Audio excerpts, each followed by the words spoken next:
Shavuot would come, they would bring the first fruit of all of their crops to the Most High. We read what it said that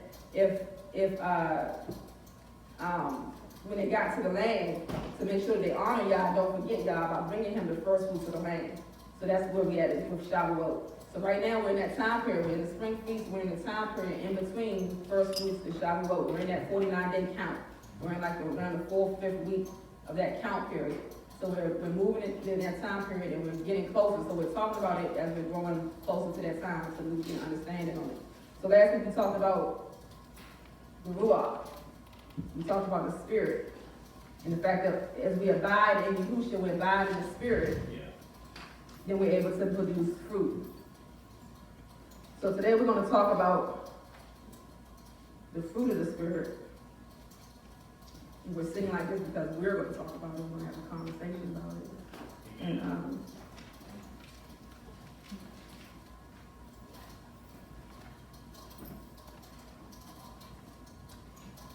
so I'm going to start off.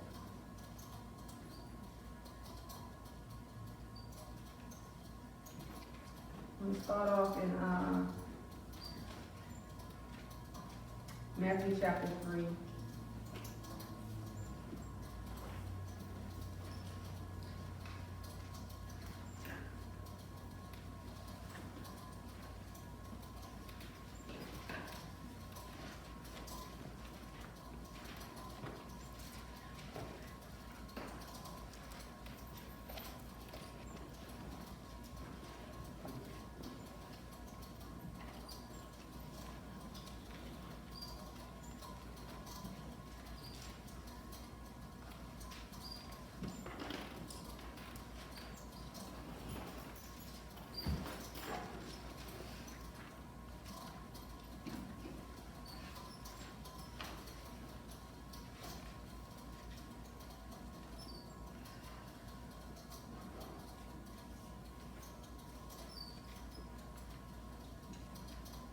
So I'm going to read something that we read last week in John chapter 8. It said that, John chapter 8, 31, it says, so Yahushua said to his Yehudim who believed in him, if you stay in my word, you are truly my taught ones, and you shall know the truth, and the truth shall make you free. They answered him, we are the seed of Abraham, and have been service to no one at any time. How do you say you shall become free? Yahushua answered them, truly, truly, I say to you, everyone doing sin is a servant of sin. And the servant does not stay in the house forever. A son stays forever. If then the son makes you free, you shall be free indeed. I know that you are the seed of Abraham, but you seek to kill me, because my word has no place in you. I speak what I have seen with my father, and you do what I speak what I have seen with my father, and you do what you have heard from your father. They answered and said to him, Abraham is our father. Yahushua said to them, if you were Abraham's children, you would do the works of Abraham. But now you seek to kill me, a man who has spoken to you the truth, which I heard from Elohim. Abraham did not do this. You do the works of your father.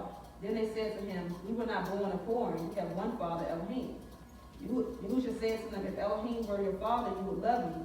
So I came forth from Elohim and am here. For I have not come of myself, but he sent me. But you do not know what I say, because you are unable to hear my word. You are of your father the devil, and the desires of your father you wish to do. He was a murderer from the beginning, and has not stood in the truth, because there is no truth in him. When he speaks the lie, he speaks of his own. For he is a liar and the father of it. Because I speak the truth, you do not believe me. So this is what Yahushua was saying to them as they were coming. He basically told them, they were saying, okay, I'm going to see the Abraham. So, you know,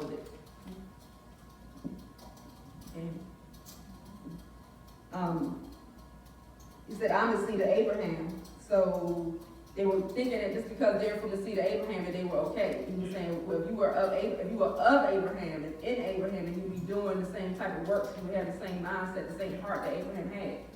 But he was saying that you don't, because you're speaking, because of what you're speaking, and because of how you're perceiving me, your fruit is coming, your fruit is showing forth. This fruit is showing forth from Hashatan, the evil one. So Matthew chapter 3,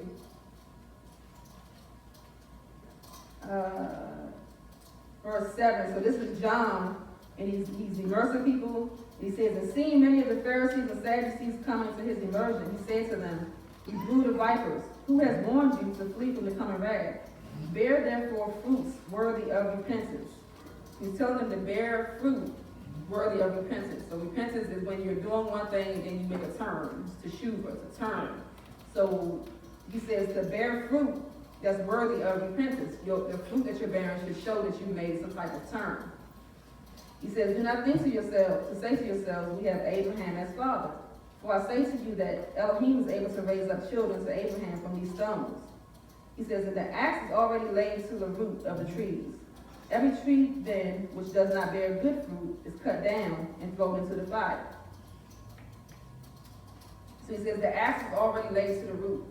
So we talked about this a little bit last week. So he's saying the axe is laid to the root. The root. So if the tree isn't bearing fruit, he's going to cut it at the root. And that tree's going to be cast off. It's going to be cut off from the source because it's not showing the fruit of that source. Let's turn to Proverbs chapter 24.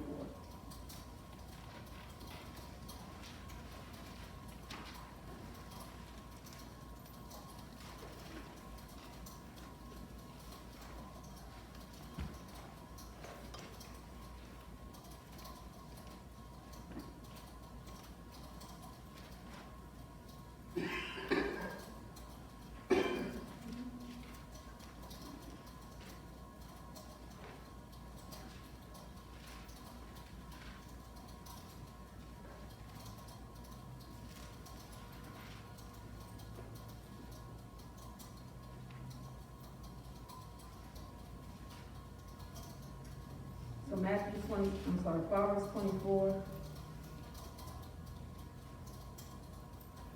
verse 30 says, I passed by the field of the sluggard, and by the vineyard of the man lacking heart, and see it was all overgrown with thorns. Its surface was covered with nettles, and its stone wall was broken down. When I saw it, I set my heart on it. I looked and received discipline. A little sleep, a little slumber, a little folding of the hands to rest, and your poverty shall come a prowling, and your need like an armed man. So he's saying that he walked by the field of somebody. The field was of somebody that wasn't cultivating the field. So they weren't taking care of it. So he said that he saw it, and he learned a lesson from it. When he saw it, it was all broken down, basically. The walls were broken down. He said it was covered with nettles, just like a weed that's growing. So it was covered with weeds. It's not cultivated. It says this person was a sluggard and lacked heart. And it says that when he saw it, it was broken down. And he learned that a little sleep, a little slumber, a little folding of the hands to rest, and poverty shall come a prowling, and need like an armed man. So in the natural, he's saying that basically, if you have a field and a garden, that's where your food is going to come from, right? It's where you're growing food, you're growing vegetation, that's where it's going to come from. So if you're not cultivating it, then it's not going to grow properly, and then you're not going to be able to eat from it. And then you're going to find yourself in poverty. You know what I mean? So that's the natural sense of it. But today we're looking at ourselves as a field. We're looking at our hearts as a field. And just like if we don't cultivate our land, we don't cultivate our hearts and allow y'all to cultivate our hearts, then we also will find ourselves impoverished in certain areas. So certain things we're gonna go looking for fruit and we're not gonna find it. When we need that thing to pull on, it's not gonna be there because we haven't been cultivating it. So today we're gonna talk about what our field is looking like right now and what can we do to, what weeds are growing up in our field and we might need to cut back, and what we need to do to cultivate it so that when we are in need of that thing, then it's there. Look at the purple sheet that you have.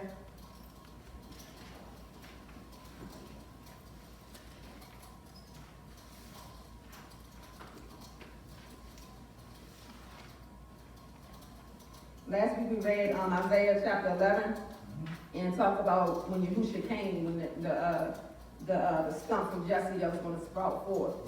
And it said that Yahushua was coming in the spirit of Yah, and the spirit of wisdom, understanding, counsel, might, knowledge, and the fear of Yah. And the spirit shall make him breathe in the fear of Yahuwah. So it said that this is the spirit that he's coming in. So on the paper here you have water in the background. Is water, and there's trees growing up by the water. We've been talking about how we are like trees that are planted by streams of water. So as we are being watered in the word and watered in his Ruach, in his spirit, we are gaining nourishment from that. So the Ruach, the spirit, the word is giving us nourishment so that we can be strong trees that are bearing fruit. So when we read last week in John, he said, if you abide in me and I abide in you, then you'll bear much fruit. So if we stay in him, and stay in his word, then we're going to bring forth we're going to bring forth fruit. So as we're going through this, when we're talking about the fruit of the Spirit, and we're going to go to Galatians chapter 5.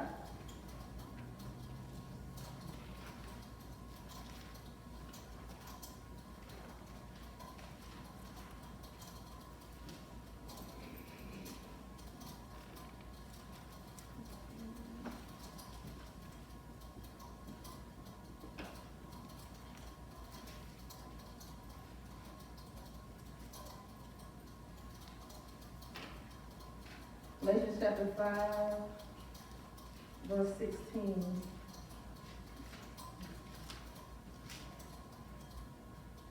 And I say, walk in the Spirit, and you shall not accomplish the lust of the flesh.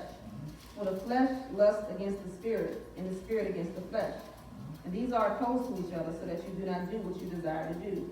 But if you are led by the Spirit, you are not under Ruach. And the works of the flesh are well known, which are these: adultery, whoring, uncleanness, indecency, idolatry, drugs, sorcery, hatred, quarrels, jealousies, fits of rage, selfish ambitions, dissensions, factions, envy, murders, drunkenness, wild parties, and the like, of which I forewarn you, even as I also said before, that those who practice such as these shall not inherit the kingdom of Elohim. But the fruit of the Spirit is love, joy, peace, patience, kindness, goodness, trustworthiness, gentleness, self-control. Against such there is no law. And those who are of Messiah have impaled the flesh in its passions and desires. If we live in the Spirit, let us also walk in the Spirit. So it said, if we live in the Spirit, let us also walk in the Spirit. So when we see this wisdom, truth, counsel, knowledge, might, power, understanding, and fear of God, those are the things that we're living. We're living those things. We're living when we abide in him.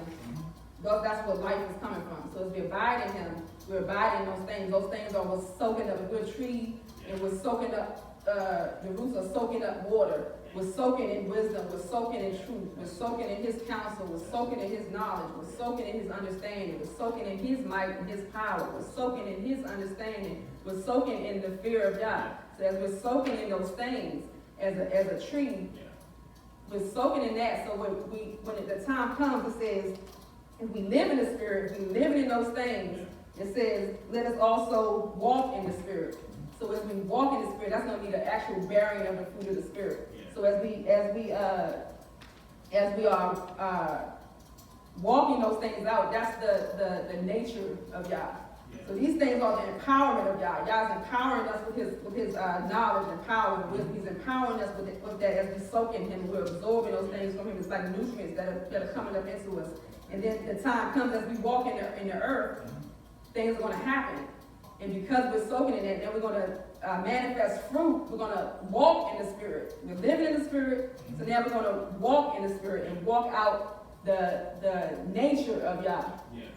So there's a difference between just having power or demonstrating power, but then actually walking in it, manifesting the fruit of it. That's the character. That's the things when you encounter something that comes against you, then you have to.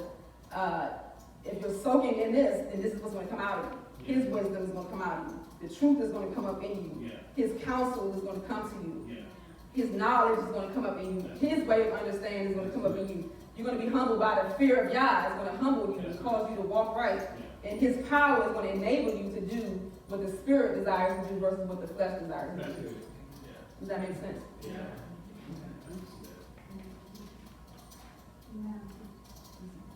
I was going to say, isn't that water that the roots are soaking up, the washing of the water and the word? And, that water represents the word and the Spirit. And washing those roots, soaking those up, bringing up those things. Washing in the water of the word. As we talked about Psalms 1, as we meditate on the word day and night. We meditate in his presence, and the Ruach is moving day and night as we're in that. That's what we're soaking up. Yeah. That's why when we're not there, we start to see other type of fruit manifest in our lives. So let's look at that. Look at the yellow sheet.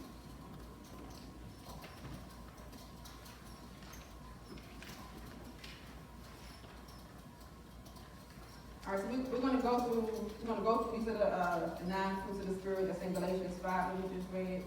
We're gonna go through each one of them and talk about the distinction between them.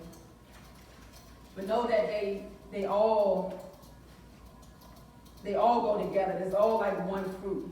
You know what I mean? You can't walk in some of them and not walk in all of them. You know, we may struggle in certain areas, but it's all coming from the same Spirit, the same Ruach. So you're gonna see that they overlap. You know, they overlap. So like they rely on each other. You know, so that's why, you know, we can be lacking in some of these areas or weaker in some areas than we are in others. But they all are going to be coming from the same place. The strength of it comes from the same place. So the first one is love. In the Hebrew, so underneath the word you have the Hebrew word. The word love, the Hebrew word is ahava or ahava. What is love? Yeah. Yah is love. Yeah. What is love? It's an action. Definitely an action. Yah is love. Love is an action. And you see that everything from a Hebrew mindset is action. It's something that you're demonstrating. It's not real until you're doing something that makes it real. Yeah. That's good. What else is love? Like we said, caring for the poor, that's demonstrating the widows and the orphans, that's demonstrating his love. Humbling yourself, asking the brothers and sisters who are in this and willing to face the truth, because love and truth go together. You know, just like you said about the Pharisees, they couldn't face truth. They didn't recognize who he was. Therefore, he told them they were doing the father the devil. Because if you knew him, you would know me as a dog. You know, they couldn't face truth, therefore they couldn't see love, because they were so blind to their pharisaical ways of doing stuff. You know, we're in the best seats, and people would come up the whole crowd and worship them. So, Yahushua told them the truth about themselves. Yet they couldn't see that love was standing in front. But those who were like tax collectors, prostitutes, they saw love. They drew to him, you know, and therefore, it's like they drew the love out of who he was, in essence, and all that was in him. You know, like the woman with the issue of blood. I mean, the issue of blood. As she touched, you know, diseases. And she drew that love out, you know, because when someone loves, that touch, it draws something from our you know, don't touch me. That's completely the opposite of what y'all are. You know, like when the woman at the well, he demonstrated his love to her. He told her the truth. Yet she was humble enough to run and tell everybody else, come see the man that told her the truth.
said, it overlaps. Yeah. We see peace is a fruit of the spirit, and patience is a fruit of the spirit. But when we read in Corinthians, it talks about love. It says love is patient, love is kind, love is all of these things. Elder Brown's made a good point of practically, like you can't love from a distance. God doesn't love us from a distance. Yeah. He gets all up in our business. You know what I mean? And that's, you know, if you think of anybody in your life that you felt love from, it's usually because they came close to you. They were willing to come close. Yeah. You know, and that's what Yahushua did when he walked on the earth. He came into somebody's situation. He came, you know, he let the woman with the issue of blood touch him in his garment when she wasn't supposed to be touching anybody. Yeah. You know what I mean? So it crosses boundaries, you know, that shouldn't be there. It's the boundaries that we set up, or boundaries that society set up. Yeah. It crosses over that. It gets his hands dirty. That's what love does. It gets his hands dirty. Self-love doesn't, because self-preservation protects itself and keeps at a distance. Yeah. I'm concerned about myself. When it comes between me and you, I'm gonna choose me. Yeah. So that's not love. That's not love being demonstrated. And that's why it said in the end days, the love of many will grow cold. Yeah. More and more people are going to be at a distance.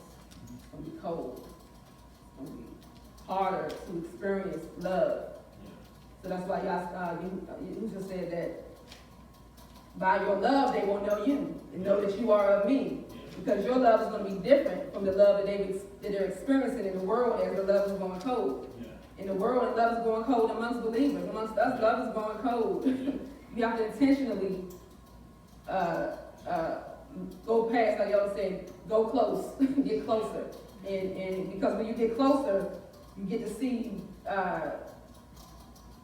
things that you don't see at a distance. And those are the things that make you want to not, that's why you didn't get closer in the first place. You know what I mean? So it challenges your flesh. So then you got to walk in, as we go through the other fruit of the Spirit, as you're walking in love, you're going to have to start exercising more of these fruit. As you're walking in love, as you get closer, as you're exercising that. But in order to do that, you have to first soak up Yah's love. Yeah. So if we take love and we see how it's soaked in, love is truth. Yeah. We have to love in truth, not just emotion. Yeah. We love in truth. We have to be counseled by Yah as we're walking in love. How do I handle this? How do I handle that? Yeah. We need His wisdom as to how to operate in that love. We need understanding. The more you understand somebody, like Elder was saying, the more you understand a person or whatever, or a situation or whatever, the more you're able to love, the more you're able to show the other fruit of kindness and those different things, because you took the time to gain understanding. And then His power and His might, because it takes Him to be able to persevere through resistance, and persevere through things that hit your flesh. And then the fear of Yah fuse that, because when you fear Yah, you reverence Yah, you humble yourself. Just out of that, if nothing else, you humble yourself because of Yah, the respect for Him. So what are some of the weeds that can choke that fruit out? Selfishness. Unforgiveness. Self-centeredness. Self-centeredness. Self-centeredness. Yeah. Mm-hmm. That's extreme. Yeah. Yep. Unforgiveness, selfishness, Bitterness. those things, bitterness, those things are weeds that grow up to choke that out, to choke out the fruitfulness of that. So how do we cultivate? How do you look at a field? You cultivate a field. In Jeremiah, Yah says, break up your unplowed ground. Do not sow among thorns. So He's saying, make sure the soil is prepared to be able to receive the seed, so that the right harvest, the right thing can grow forth from it. Yeah. So looking at our heart, looking at love, how do we cultivate that field so that love is able to come forth? How do we keep the weeds out? What do we do to be able to keep the weeds out so that something can grow forward? It's not thorns and thistles when we're trying trying to get, y'all's looking for the fruit of love to come forth from us, and we're not getting those things. How do we cultivate that?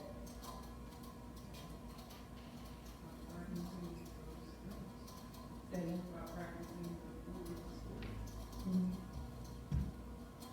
So what happens when something, okay. Elder Sean, you were saying? I said about praying. Our prayer, our prayer. So looking at where you are right now, each one of us, where we are right now. When you look at yourself and look at your heart when it comes to love, what does your field look like? Is it weeds growing? Is it some thorns or thistles growing?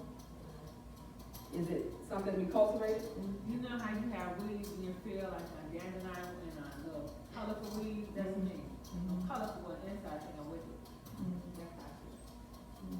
Color, get it, the weeds are colorful. And I'm not coming up. That's pretty, but it's a weed. And weeds choke out life. That's good. That's good. It's a color. Right. They're pretty like that. Yeah. That's really good because sometimes things look good on the outside. Like I said, dandelion is pretty. You look at it, you might think, oh, it's a flower. It's pretty, it's yellow, it's bright, you know, but at the roots, it's a weed. Like you said, it's drowning out, it's keeping other life, whatever life is supposed to be going in, it's keeping it out. But you're looking at it and you see, most people let dandelions grow. You know, you might cut down other weeds that, you know, turn down stuff, but you'll let a dandelion just grow and stay there. That's really good, because there's things about us that, you know, we can smile, we can choke, we can laugh, we can do different things, but it's just a dandelion.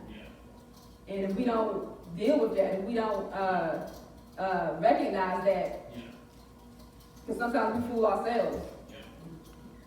Sometimes we fool ourselves and we'll think, well, I'm presenting a dandelion, it looks like a flower, but not dealing with the weeds that's choking out the real life.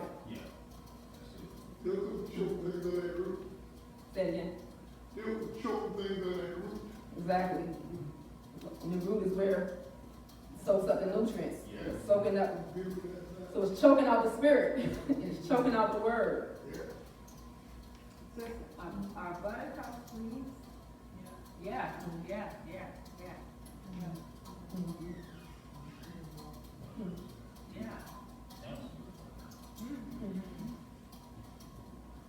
So as we're talking, you know, you could take notes in these different areas, but when it comes to your field, what you just said, you know, just take a note of it, you know, take a mental note, but write it down. Like, what is love looking like in your life? What is your field looking like when it comes to love? Under consistent cultivation. Always under consistent cultivation. Yeah. Because you have to continually tend to our hearts. It says that the hearts are deceitfully wicked. Who can know it? So if you just leave it to its own devices, weeds will grow up. It'll be choked out. All right, so the next one is joy. The Hebrew word is simcha. What is joy? What is joy?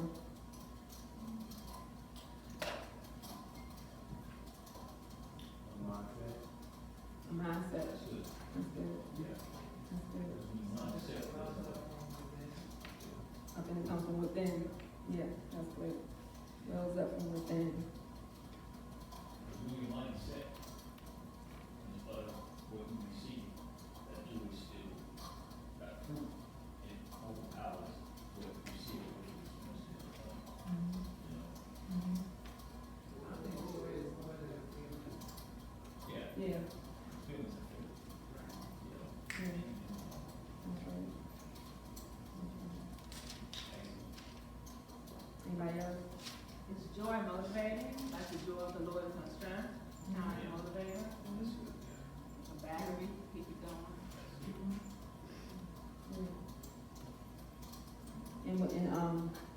And everybody's answers are are right on point, because you're talking about things that are on the inside. Yeah. Versus like people confuse joy and happiness. Joy and happiness are not the same thing.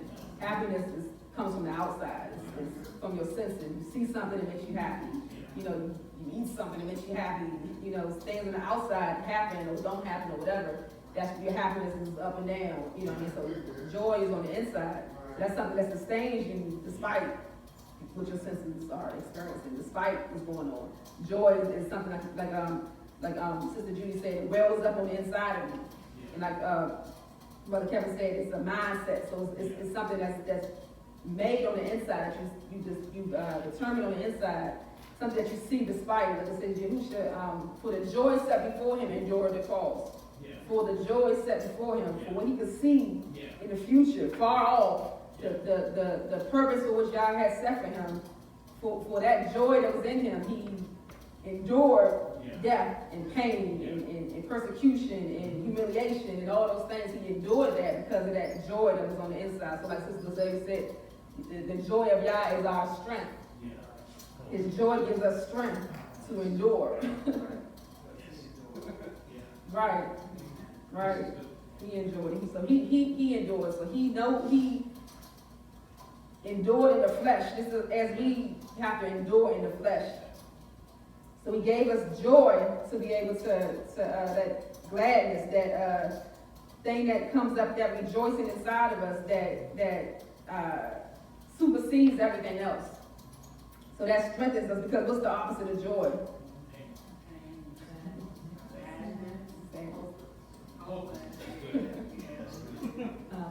Hopelessness, yeah. Yeah, sadness, hopelessness.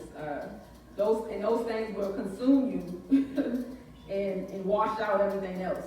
So that's why joy is strength, because if you don't have that strength, that joy, that hope, if you don't have that, then you, like you said, you'll lose hope. You won't have the, like you said, of being a battery.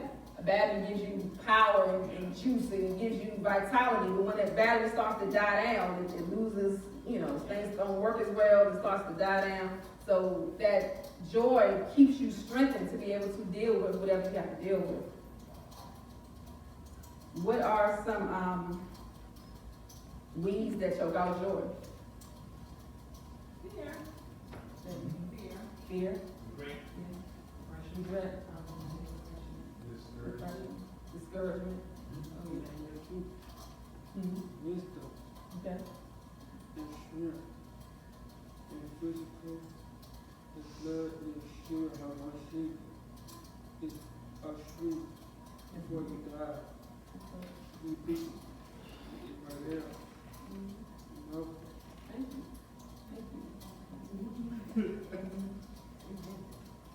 Yeah, all of those things, those weeds Yeah. that will choke out strength. So how do we will choke out joy? So how do we cultivate our field?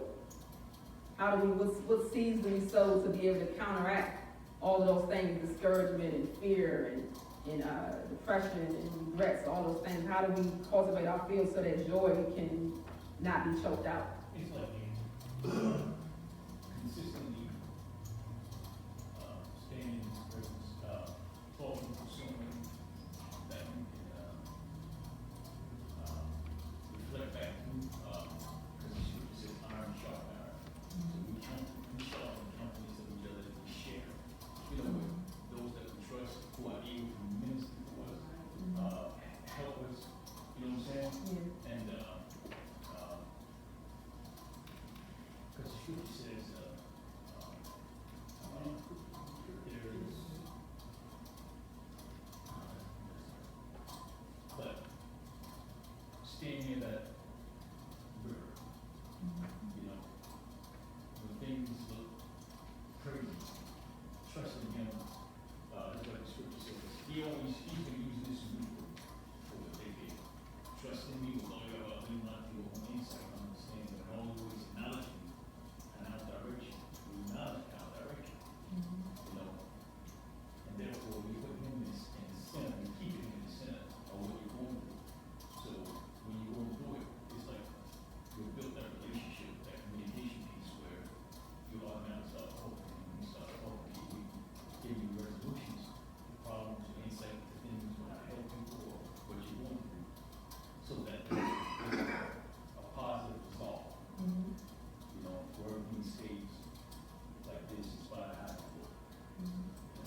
come back to that. So if you see how, so truth, for example, is one of the things,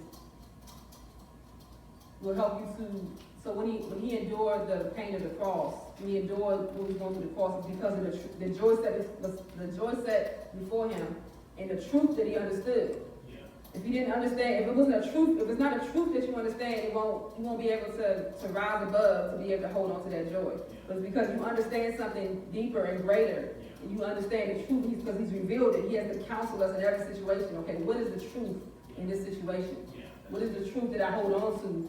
That when discouragement and all those things try to come down, I'm holding on to this truth right here. And this is what my mind is going to be set on, so that when all those other things try to rise up to choke it out, my joy is set on this. So Yahushua is set on the truth of the cross, that I know in the wisdom and understanding that I'm going to die, but I'm going to be resurrected. I'm doing this for a bigger purpose. I'm doing this for something else. So it's because he had that wisdom, that knowledge, that understanding, that truth, and in the faith, right?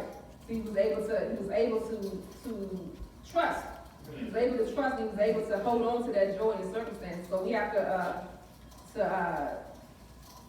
soak in the word and this ruach, so that the truth can come up. Because we're going to get discouraged. We're going to get depressed. We're going to get all those things going to come at us. You know what I mean? That's life. But it's like, how are we? If we are soaking in these things, then y'all can counsel us through it. And restore that joy. But we have to stay in here. I feel as though when we cultivate is when we can worship. Yes. Absolutely. Psalm 16 says that in your presence is fullness of joy. Amen. And the quickest way to get in his presence is to worship. Yeah. Absolutely.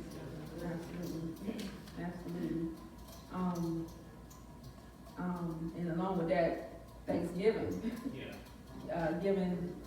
Being grateful, showing, allowing gratefulness to come forth, will restore your joy, and that, restore the spirit of joy to you, and being thankful and being grateful, and that's what worship brings us back to that mindset of being able to be thankful and be grateful, and see Yah in perspective. So worship definitely that cultivates it. Thanksgiving, sometimes like joy is one of the fruits of the spirit that I will struggle with at times, and will just forget about. It's like I'm enduring, but the joy is not there, So, and one of the things that he showed me was sometimes I have to write it down. I have to write down what I'm thankful for, what I'm grateful for, and those things to stimulate, to trigger my mind to come back to the place, to get back to. Sometimes I got to do that before I can get back to worship, because I have to.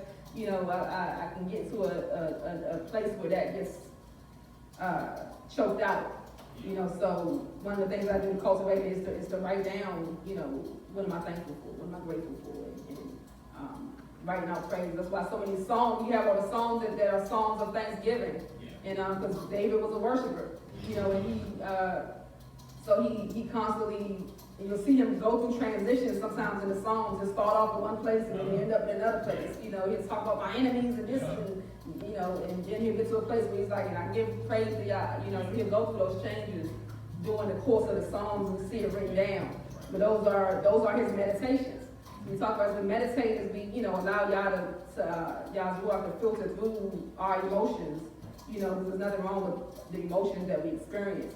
Just allowing Yah to filter that and bring us back to the place of truth and understanding, and soaking up those things so that we can be able to continue to walk. And then when it says the spirit, the fear of Yah, that's something that always, the reverence of Yah, knowing who, being in the right posture to Him, being humble, because pride will cause us to harden our hearts, and then we can't, then we cut off the supply. So that's good. So looking at our field when it comes to joy, what is your field looking like when it comes to joy? Is that a fruit that comes forth from you readily? Is that something that needs to be cultivated? Is there any weeds that are growing up that need to be dealt with, pulled up, to stop that from being choked out?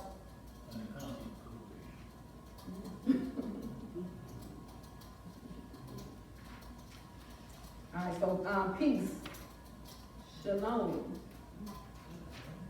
So I know we know what peace is. What is peace?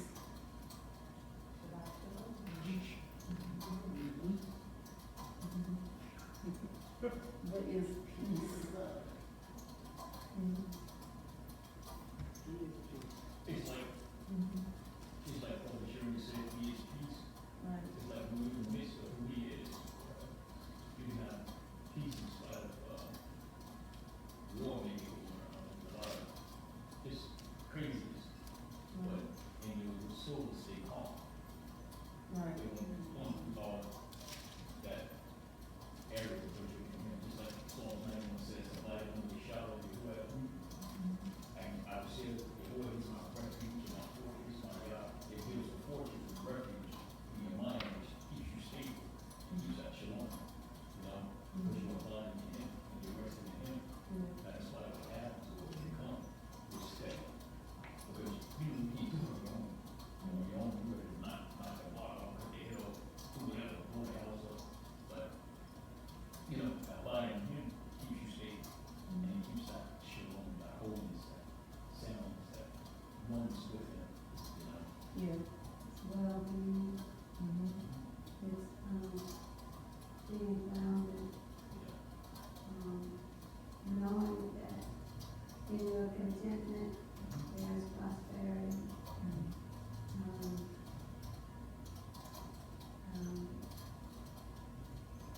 It's something that can keep your soul balanced when your emotions are Yeah. flying in the air. I'm trying to drop in because they've had extensive teachings on this.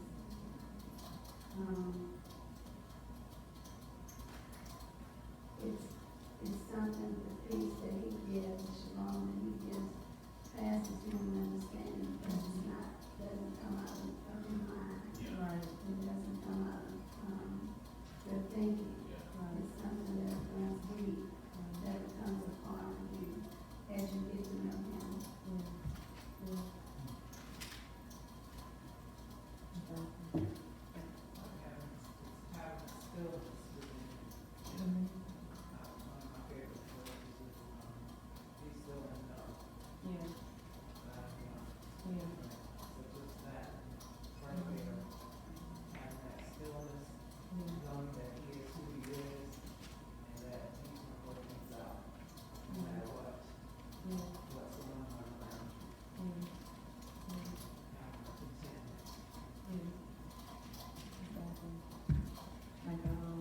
Like an anchor, you can keep you from, everything's, the waves are moving, all these things are going, but an anchor keeps you right there, despite the way, go to the right, you may go to the left, but it's gonna keep you, you're not moving, you know that you're not going anywhere.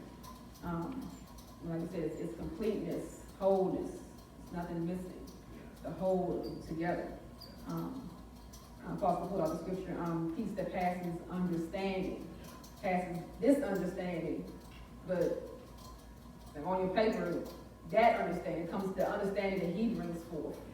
Lean not to your own understanding, but in all your ways acknowledge me, and I shall direct your paths, direct your thoughts, direct the way that you should go. So again, peace only comes from abiding. So we can tell when these things start to get off in our lives, when it's hard to love, and when it's hard to be in joy, and it's hard to be in peace. The overall thing is we got to go back to abiding. We have to go back to that place. But again, what are the weeds that choke out peace? Word. Absolutely. Anxiety. Still right. Regret. Discontentment. Yeah.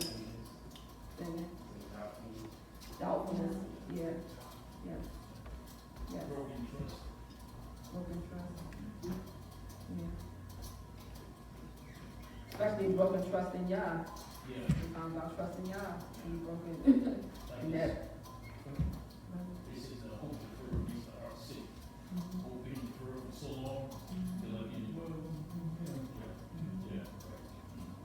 You know,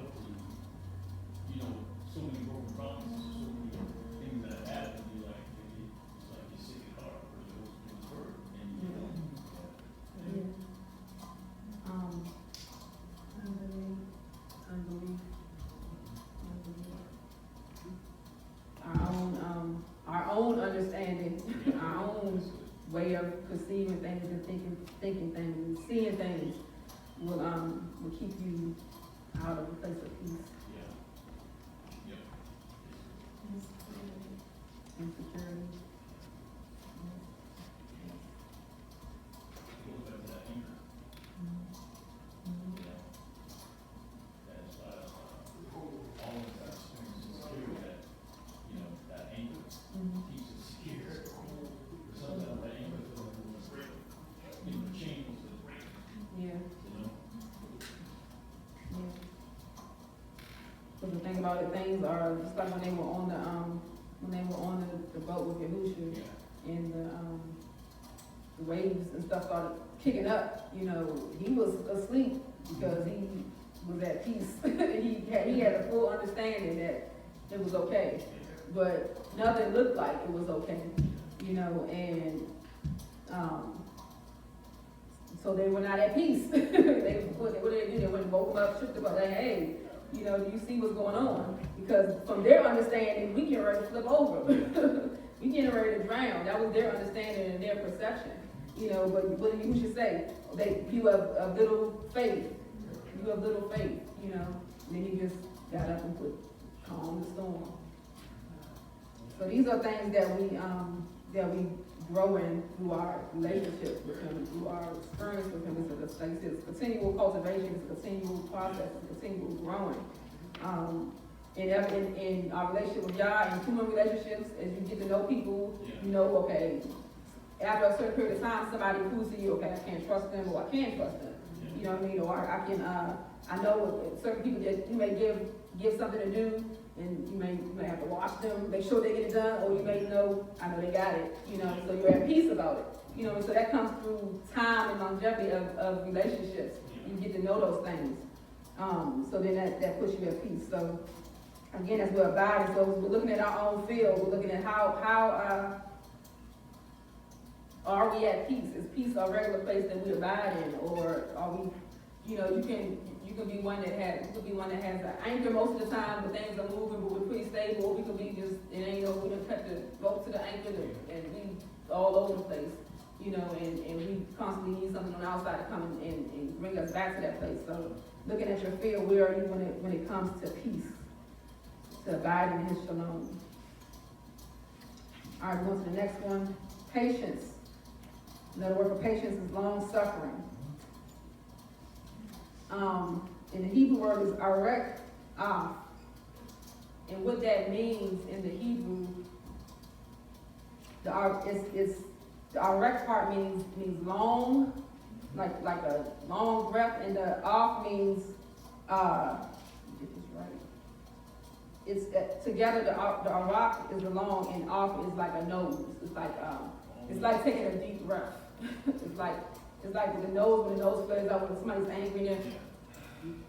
But the arek is a long, so it's like a deep breath, like a sigh almost. It's like a long breath. So having a long breath. So patience and long suffering is like having a long, being able to continue to endure through something. So it speaks about endurance. So what are some other meanings that you have of patience and long suffering? That's a perfect example of what you did, because at times, you know, when we're facing things where we're actually doing this right here, Yeah. we're actually long suffering. Here we go, Yeah. you know. Well, that's the first thing they tell you to do, professionals, when you're upset, Yeah. is to take a deep breath. Yeah. You know, take a deep breath, and it calms you down because the oxygen does to your body and the release of it. And that is so beautiful, because if you're in control and you have the right mindset, you can deal with things. Yeah. And then you're out of control when you don't have the right mindset, or even if you just caught off guard, you know, you can lose it, Yeah. but you can regain it, Yeah. Yeah. you know, and suffer through it, Yeah. you know. It's amazing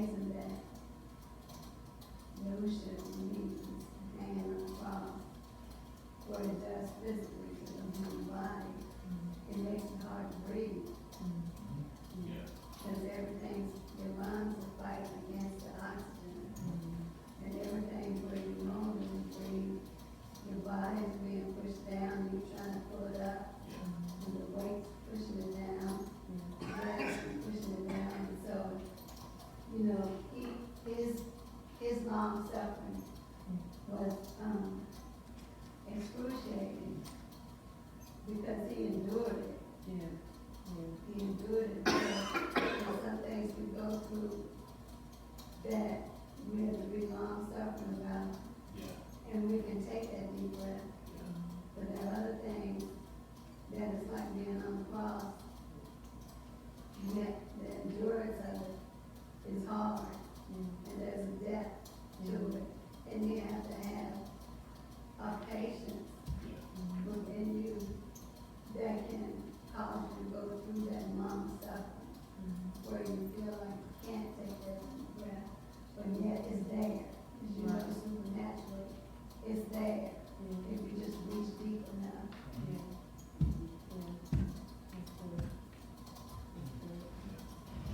That second, it's like a second wind, you know, people are racing, you know, and it's like, you can't go no further, but then they'll tell you that, you know, they get a second wind, and it's like, and they'll keep going, you know, they'll keep enduring, when they thought that, you know, you'll feel like you're at the end of the rope, you know, then that second wind will come through, then you can get through to the finish, you know, and that's the same thing in the spirit and the Ruach, that he'll give you that, he'll give you that wind, that strength to be able to do it. And then that in doing it in him, doing it abiding in him. Because we can do it in our flesh. But then you can tell the difference, because when we do it in him, then we'll have peace while we're doing it. We'll have joy as we're doing it. We'll be able to be kind as we're doing it. And we'll be able to walk in the other fruit of the spirit as we're doing it. But as we, if we do it in our own flesh, then have you ever seen somebody that's enduring something but ain't not nice about it? So I'm enduring it, I'm being patient through it, I'm suffering through it, but everybody knows that you're suffering through it, because you're mean, you're displaying things you're not kind of, you're doing things that are not reflective of the Ruach currently, you're enduring it, but it's in your own strength and your own power. You constantly making it known so other people can be sorry for you. Yeah, that's another. You get the attention you need, you know. Yeah. Pity party. Such a martyr and stuff. Yeah. So there's different ways to go through it. In Galatians 5:22 is one of the scriptures from earlier, but where it's when what the fruits of the spirit were. But in the Amplified, it put with patience. It said, and it's funny that I wrote this down before I even saw it in the thing.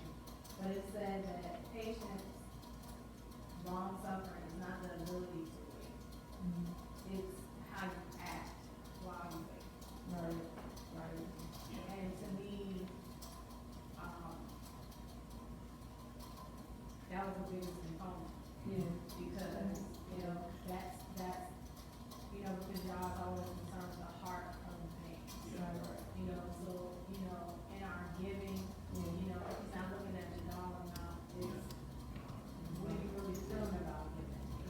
Same with being patient. You can be in certain situations where you have to wait and you don't have a choice. You say, well, I'm just being patient, I'm just waiting. But your attitude is nasty. You know what I'm saying? Or you're still anxious. Even though you're being patient, but it's not about the waiting, it's about how you are in your waiting, and that's true patience.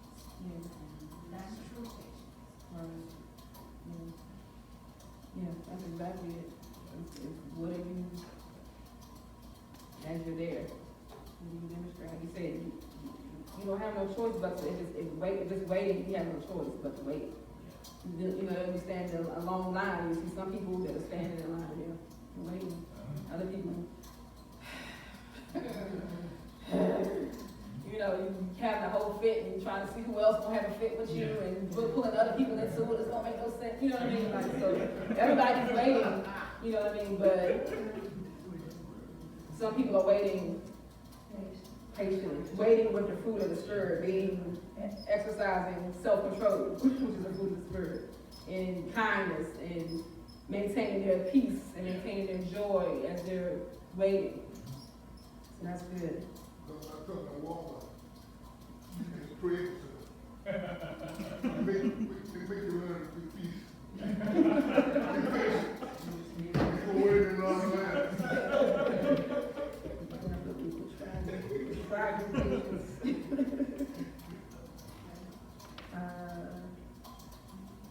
So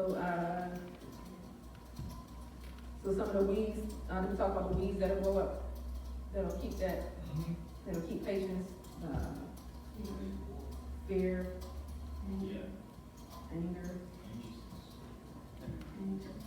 anxiousness, worry, pride. I thought pride. If you think that things should be going your way, on your speed, or, you shouldn't be subjected to, or whatever the case may be, pride will rise up and, I shouldn't have to endure this.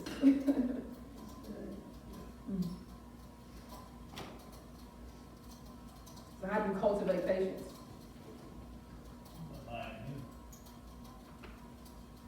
You talk to someone that you know concerning what you want to do, who's full of wisdom and counsel, that, help you basically sharpen, like iron sharpens iron. So sharpen the confidence in your friend, and fall to God. And spend time in His presence and His garage report, because that keeps you stable, keeps you moving. I think this one, in waiting requires a being still in waiting and in enduring. So the abiding really applies here, because you need His counsel, you need His wisdom, you need His truth, you need His understanding. So like that has to begin to transform your thoughts, flood your thoughts, and transform how you're perceiving things in order to be able to endure, to be able to suffer long. Yah is patient and long suffering. There's a lot of scriptures that talk about how the long suffering of Yah, but his patience with us as a nation. and it comes from his understanding, his perception. He knows. He's not unsure.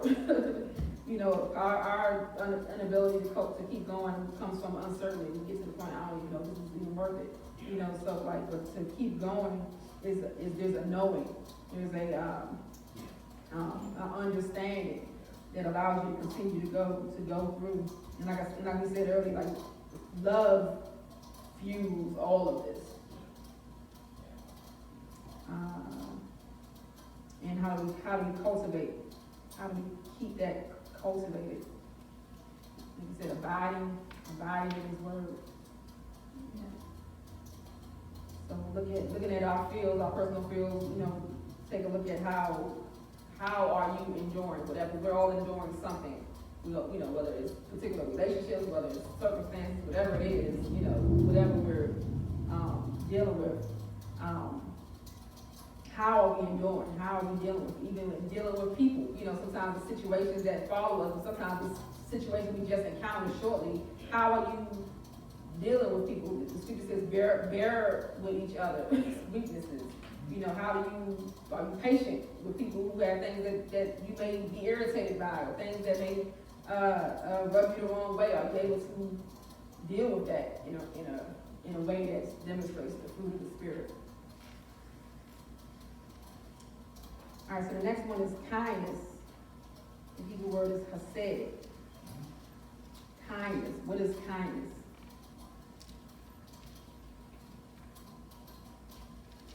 Kindness comes from an expression that if you've been impacted on a person's heart, you demonstrate it from the heart.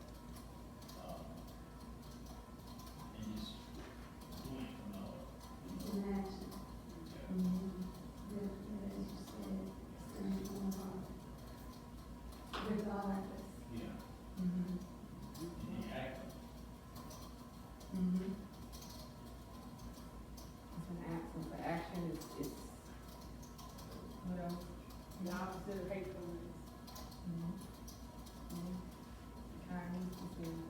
choice. Exactly. Choice. Yeah.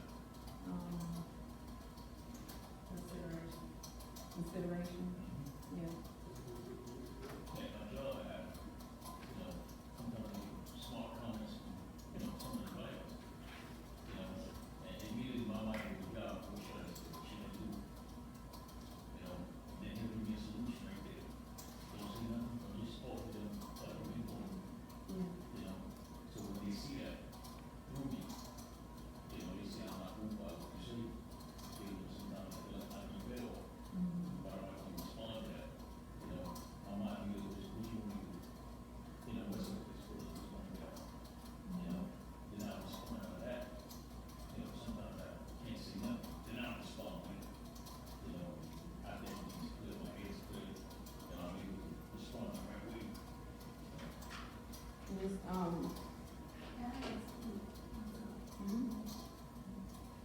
was just gonna say, kindness is something that comes from the inside. Kindness and patience work together. Yeah. yeah. Because you have to be patient with people to be consistently kind. Yeah. It's really a demonstration of his love, Yeah.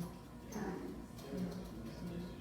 Because it's expressing his love, Yeah. not just what you feel, but it's expressing his love. Yeah. Absolutely.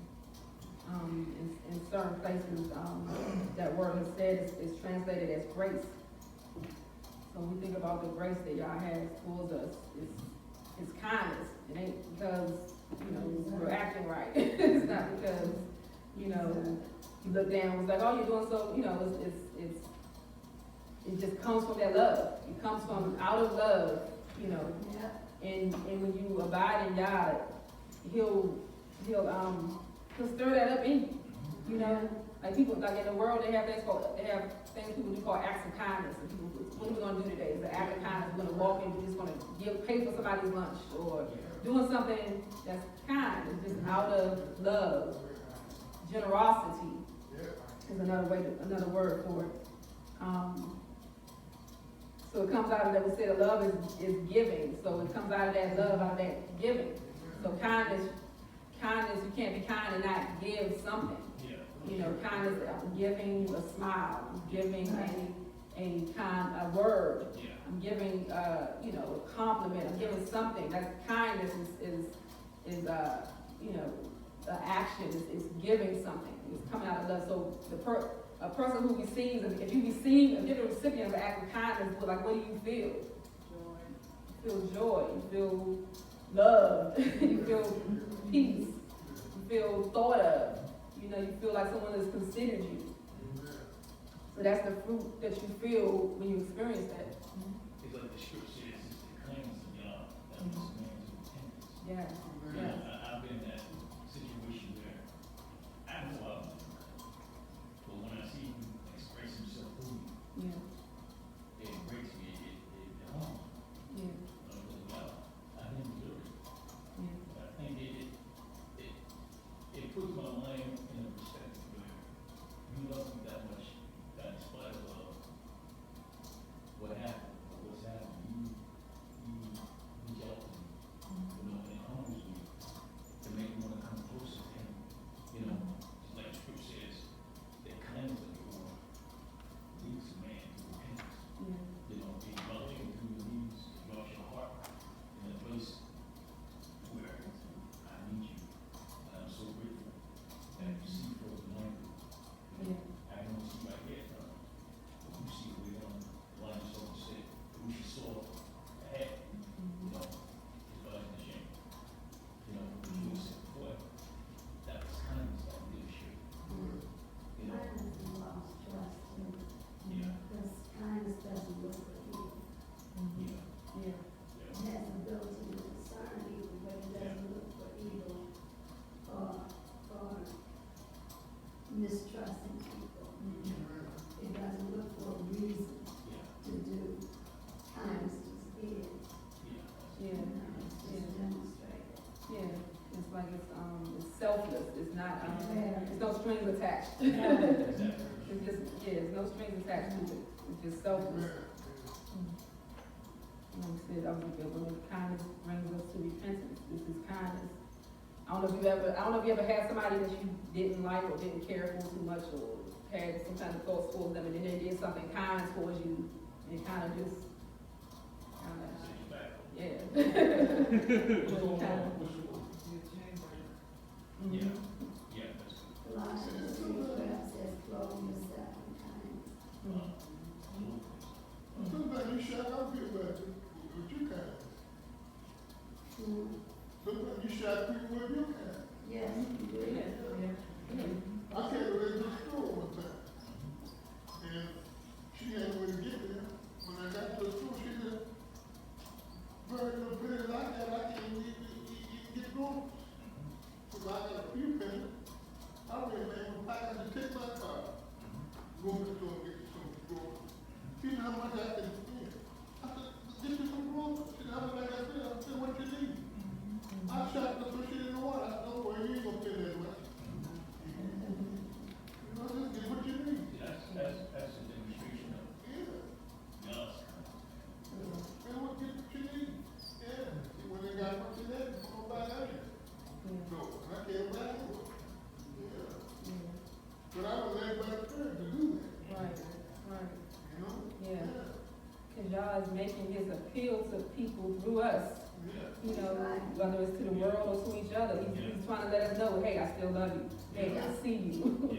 Hey, you know, so he's trying to speak, so it takes us submitting ourselves to that, so that we can put those acts of kindness, so that y'all can speak, you know, because when somebody does something like that they have nothing to gain in return from it, Yeah. you know that came from y'all. Yeah. You know what I mean? So that speaks to the hearts that speaks to our hearts, you know, so that's good.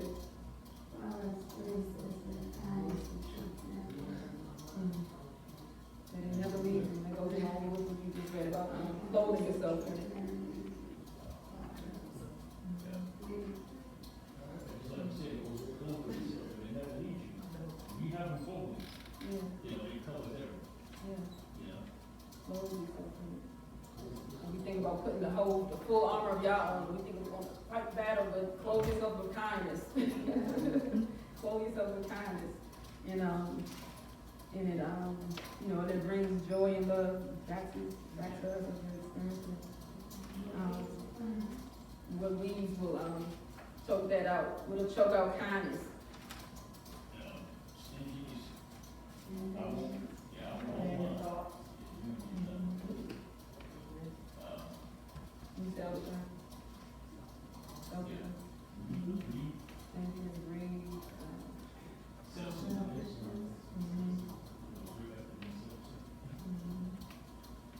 yeah. And it's, like the rich young ruler, he told the rich young ruler to, sell all your belongings and, to the poor and follow him. He kept all the commands. He said, give your stuff to the poor, come follow me. I'll get back to you on that one. You know, so it's definitely a fruit of the Ruach, it's a fruit of the Spirit, it's something that comes from him. And how do we cultivate it? by doing it from the heart, and asking the set apart spirit help my heart to do it when I do it. Yeah. Even when I don't feel like it help, I need to do it from my heart as a demonstration of the love and extension of who you are, Yeah, you know, and consistently having a heart check with him, yeah, you know, going to him and asking, you know, am I doing this for the right reason, out of the right heart? You know, what I'm gonna do it. Like the scripture says, create me a clean heart and renew a right spirit within me. You have to want it. yeah, yeah, yeah. I mean, so sometimes you have to do it, despite your flesh, you know, then y'all can get your heart right, you know, as you're going. And how would you want somebody to be towards you in that same situation? And sometimes, I think that weeds can grow up and choke it out. Things like bitterness and experiences and different things can choke it out. Yeah, being taken advantage of those people. Mhm. like as a whole, like not that you're being mean or unkind to people on a daily, right? But it's just a lack of, you don't trust, so you withhold kindness. It may not be something that you're conscious of, so it may not be that, okay, I see me help your bag, I'm not gonna help you, but it may be when you've been hurt and gone through experiences, like especially dealing with people, it'll hold you back. Like I can think of it when I was younger. I used to be the type of person that, like if I hadn't heard from somebody in a long time, I call them, make sure now, you will never call me ever. But I'll, 5 months later, I can call you and then call you. I might send you a card, all these type of things. And I used to be that type of person. And then as experiences started happening, those were acts of kindness. But as things started changing in life and different experiences dealing with people, then I found out I stopped doing that stuff. I'm not, call me, call me. But I'm not gonna extend myself to do that. So it's not that in a daily situation that I'm gonna be mean to somebody or when the opportunity is there, but y'all can't speak to me to go above and beyond to do those other things because of weeds that had grown up in my heart. And y'all had to, and that's where this comes into play again, because your own wisdom and understanding will justify it. Yeah. I'm justified, and I'm like, well, this just ain't wise. This just ain't the right thing to do. You know what I mean? But when you take in Yah's understanding and His wisdom, His truth and counsel, then it'll cut up those weeds, and He'll be able to show you, okay, this is something that's in your heart that has kept my fruitfulness from being able to flow forth. But I can't even speak to you in these areas because this weed has covered that area. So now it's like you have to cut that back. So that's something that I had to cut back and recultivate and allow y'all to start. Because when those thoughts will come up, I'll just shut it out. I'm like, no, I ain't doing that. You could grow up in an environment where you have no kindness. Yes. So it causes you to mistrust when somebody is giving an act of kindness to you. Yeah. You don't trust it because you never had kindness be shown to you. Mm-hmm. So you don't trust any kind of others. Yeah. That's good because that speaks to a whole culture being developed out of that. That's right. You understand? Like a whole culture, like if you grew up a certain way in a certain neighborhood, a certain family, different things, that's your whole culture. Just to not be kind. Like there's no other thought in your mind. Like that's your actual culture. That's your mindset, the way you function. So y'all has to completely cut that up. You have to completely uproot those seeds and allow y'all to cultivate that and plant a whole different thing. Because you can be nice at certain times, but that doesn't mean you're kind. Yeah. That's right. A lot of times we misread somebody being nice Yeah. at a certain time, but it doesn't mean that that's the kind of person. Yeah. Right. And you get involved with people that you say they're kind, Right. but they're really being nice Right. until the real them comes out. Right. That is just why kindness has to become a part of you. Yeah. Sometimes we have to learn it. Yeah. Some of us are born with it. Some of us, it is a gift that operates more so than others. Because in being a leader, you have to be kind. And, one person may want you to do this to somebody else, they were offensive or they did something to somebody, and you have to handle them both equally. Right. And, Yeah. one person get upset because you haven't handled it quick enough.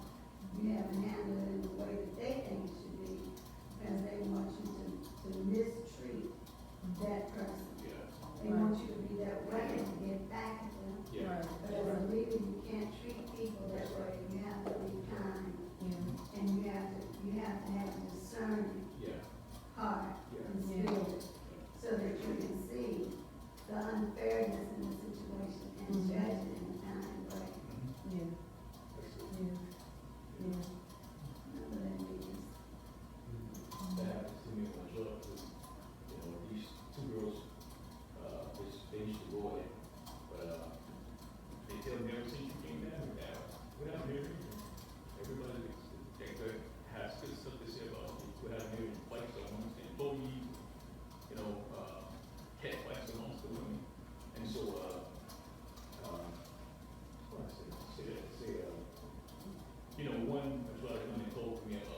but handling it the right way. We want to do it the right way, so there's a just balance. Yeah. That you're able to make just and wise decisions about the whole situation that's going on. Yeah. You know, because of the word fairness. Yeah. And, fairness, justice, all those things flow out of love. Like love. That's why y'all is always in the scriptures talking about, he's always talking about, you aren't doing my right ruling. Like, you're not doing my right ruling and my righteousness, my righteous judgment. You know, he gave us a way to rightly rule and rightly judge so that the poor are taken care of. So the different elements in society are taken care of. So to withhold that is withholding justice, is withholding love. It's all intertwined in the same thing. That's good. Kindness. So goodness. Goodness. Told is the word for goodness. And it speaks of beauty. It speaks of rightness. Of that which comes from God. That thing, that's the things that are functional, that are right. It says that we should walk in goodness, His goodness. So God shows us His goodness. He shows us the beauty. He shows us right things. He shows us the things that are functional, the things that are right. So when we created the earth, He said that each thing was good. Yeah. It was beautiful. It was rightly functioning. It was in its purpose, in its way. So when we operate, we have to operate out of that same type of goodness, that we're operating out of His essence, out of His beauty, His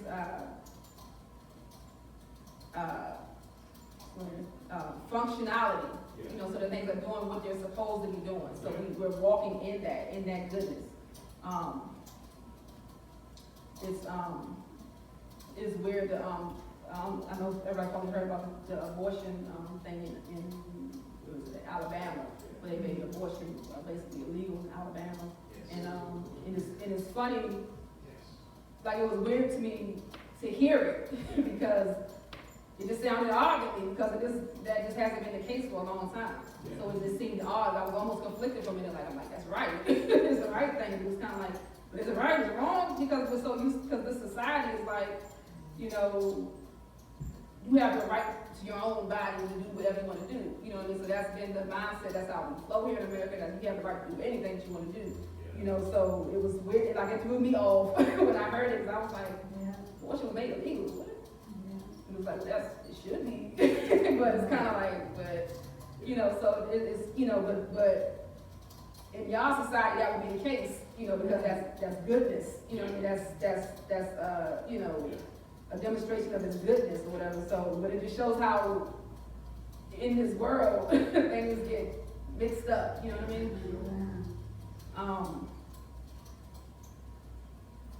So what's, anybody have any other thoughts on goodness?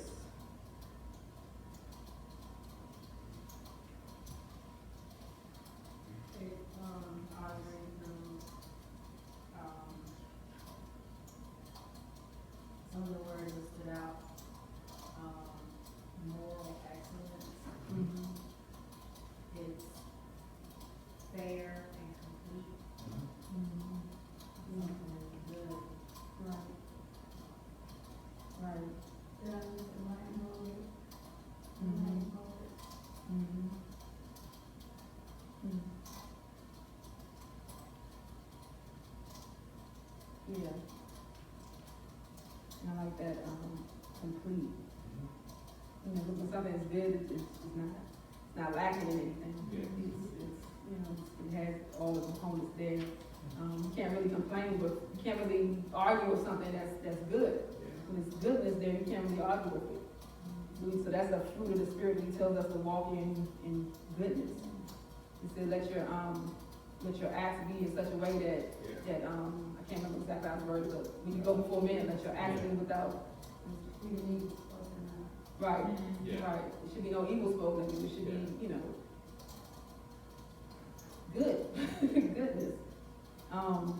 There's an idiom in the Hebrew that talks about the evil eye and the good eye versus the evil eye. And what it's talking about like the good eye is generous, is a generosity. versus the evil eye, because it's talking about money or not giving to your brother, and it's causing the evil eye. So when it talks about the good eye, it's talking about bestowing kindness and bestowing that goodness, doing what's right. So it goes back to the same thing. And something that can choke that out of us is what? Kind of like what the apostle was saying, when that hasn't been done to you, when you haven't seen it, you know? But someone's abused it, you know, like you've done it, and they say, well, I'm gonna pay you back next week. And act like it never happened. Like, what? In 3 years, you didn't even see that. You can get put down for it, you know, most people, Yeah. you know, people will put you down for accuse you, and that's a form of abuse.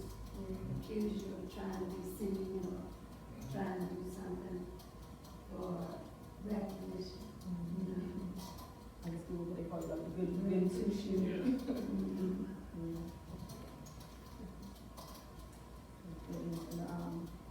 So those things can be choked out in this society. It's choked out by everything's been flipped. We call good evil, we call evil good. So it's like, what is goodness? You know, and that's another reason it goes back to why we have to be a demonstration of we have to walk in it so that it can be known in the earth, so that God's goodness can be known in the earth. Mm-hmm.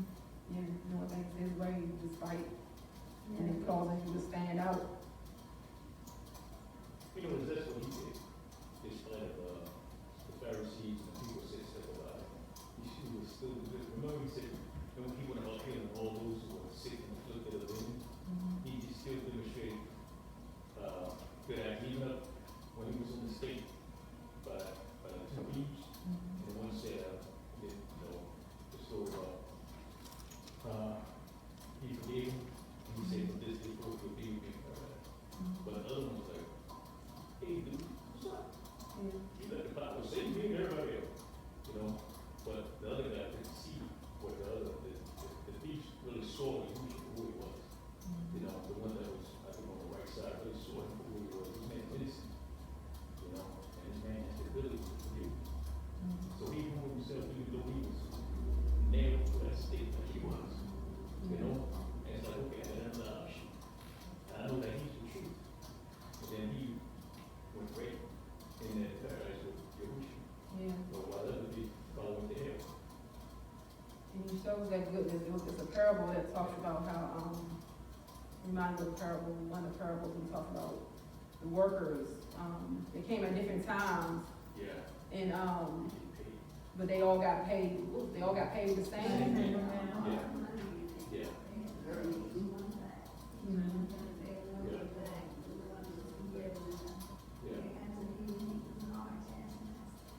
Right. Right. Or the one that he Then he said, this, why do you call me evil? Didn't I argue for this? But yet you call me unjust. Didn't we agree to this? That I will pay you the Yeah, same pay- thing? right. You You paid them different ways. Yeah, and they expected to be paid more because they were the heat of the day when the other people were 1 hour, but yet they got the same thing as the ones that were 12 hours. Then he said, isn't because I'm good, you, something like you chose to call me evil because isn't this mine to do what I want, you know, to do with? Didn't you agree to this? You know? And that's the same thing today. I've done that job. Agree. You know. So we would call that evil. I would have a problem with it having it work. Yeah. You know, but that's the way we see, you know, that's the difference in how we see things. You know what I mean? That's why we gotta seek Him for His understanding of things. So that we're flowing in goodness and not what we think is right, or what we think is fair, or what we think is whatever. His ways are higher than our ways. Alright, trustworthiness and faithfulness. The Hebrew word is emunah. Trustworthiness and faithfulness. And this deals with being trustworthy. So being trustworthy. So you can be, so the scripture talks about Yah's faithfulness, like He's faithful, He's trustworthy. He can be trusted in. So a lot of times we talk about us trusting in him, but now are you trustworthy? Are we trustworthy?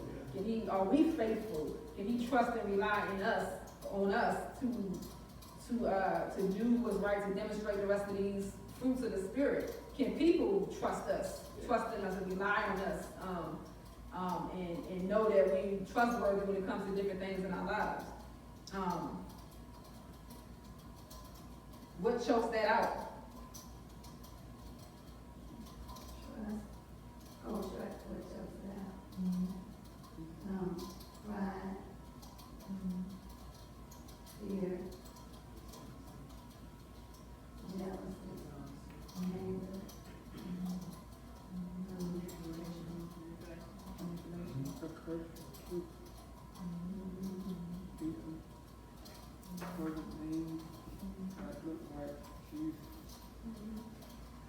You know, when I was growing up, I was always told that, if you can't trust anybody, then you can't be trusted. Because it shows what you will do in that situation, and not actually what's happening, what the other person is doing. So if you're jealous in a relationship or you can't trust somebody, I was taught that it's because you can't be trusted.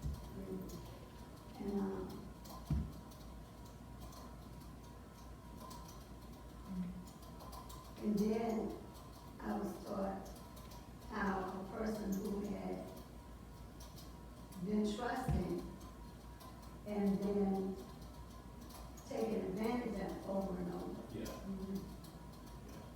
don't trust, because people will take advantage of you. So I've heard those two teachings: don't trust because you can't trust people. And the other one is, if you don't trust, it's because you can't be trusted. All of that came out of the world.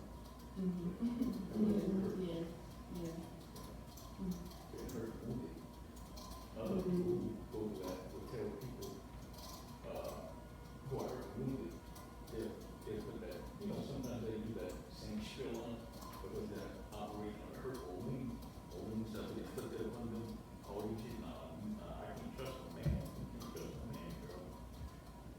You can't trust some man, come on, man. You can't trust that woman. That might be true, but that's not true of all women or all men, or all people, People in general just don't trust people. And these days, sometimes they just don't trust people. And that's why I was gonna say one thing, when we doing trustworthiness may not exist, because people are fickle. One day they like you, the next day they don't. And when they really like you, because you so used to them flipping and talking back and forth, you don't even trust that. You're like, wait a minute. You know what I'm saying? It's That's like- manipulation. Uh-huh. That's not real witness, that's manipulation. Yeah. That's selfishness. it's like that, but you just show your call back action. And I don't know if this is scaring off the subject or not, but, that's why it's so important to trust God. Yeah. Because Yeah. that's the only one you can wholeheartedly Yeah. trust, Yeah. without any doubt, Yeah. without any Yeah. worry, without, that's the one that's never going to fail you. And it's not that you shouldn't trust people, Yeah. but you should have the understanding Yeah.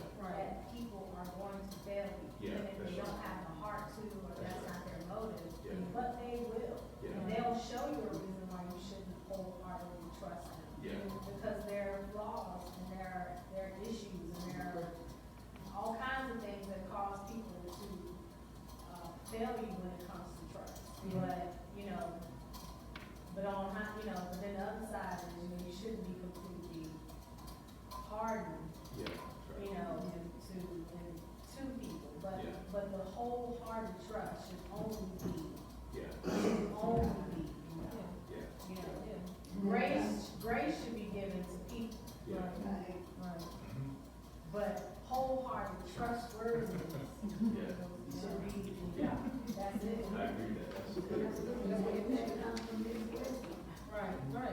I mean, Yahusha said, I entrust myself to no man because I know what's in the heart of man. Right, right. So if you look at how he walked, he didn't walk like, I ain't dealing with nobody, he didn't walk like, Judas was sitting right in his midst, the whole time, and he still gave wisdom, he still walked with him, he was the one that held the money.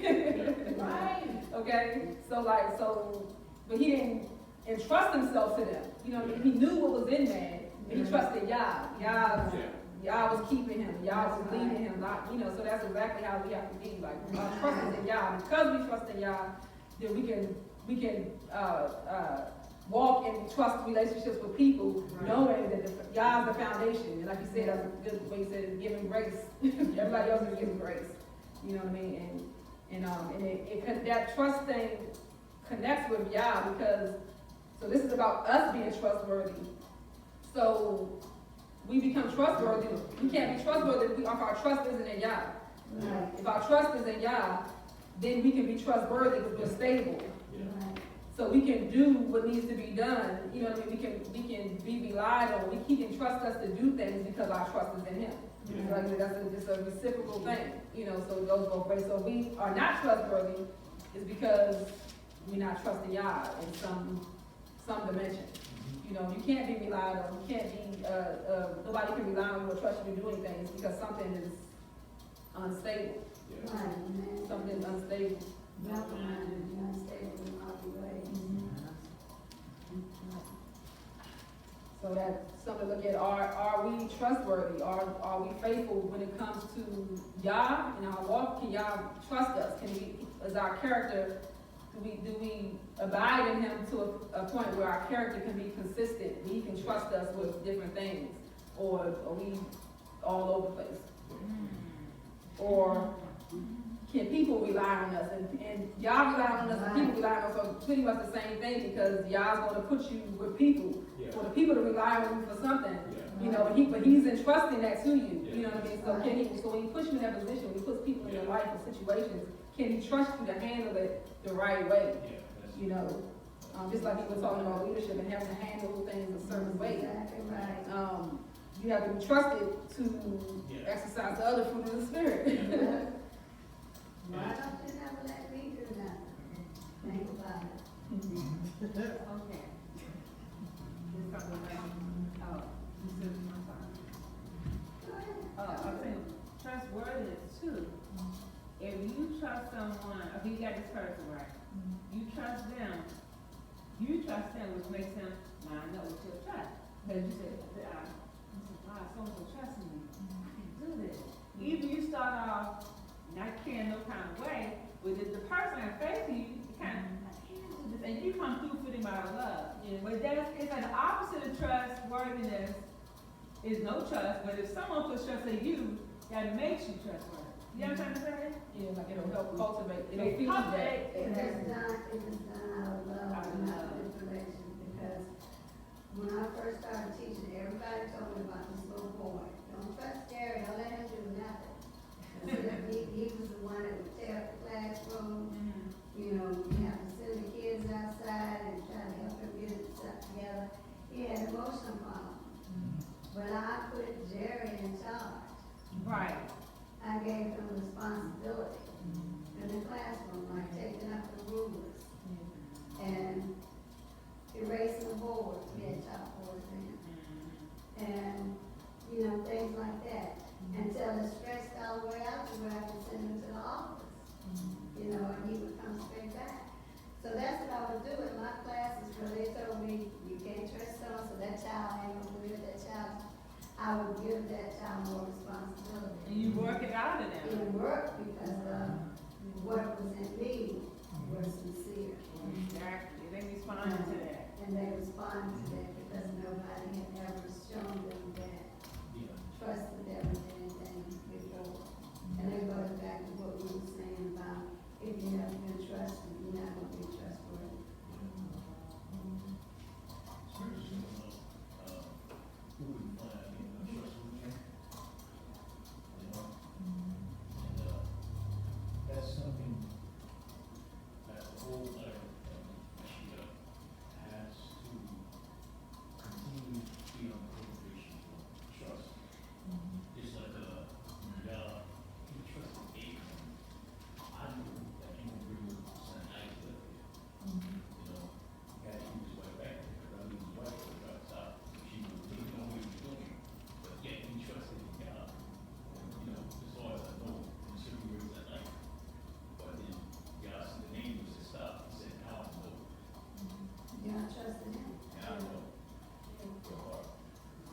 that you should trust, because he trusts me, yeah. Yeah, I trusted him. Yeah, exactly.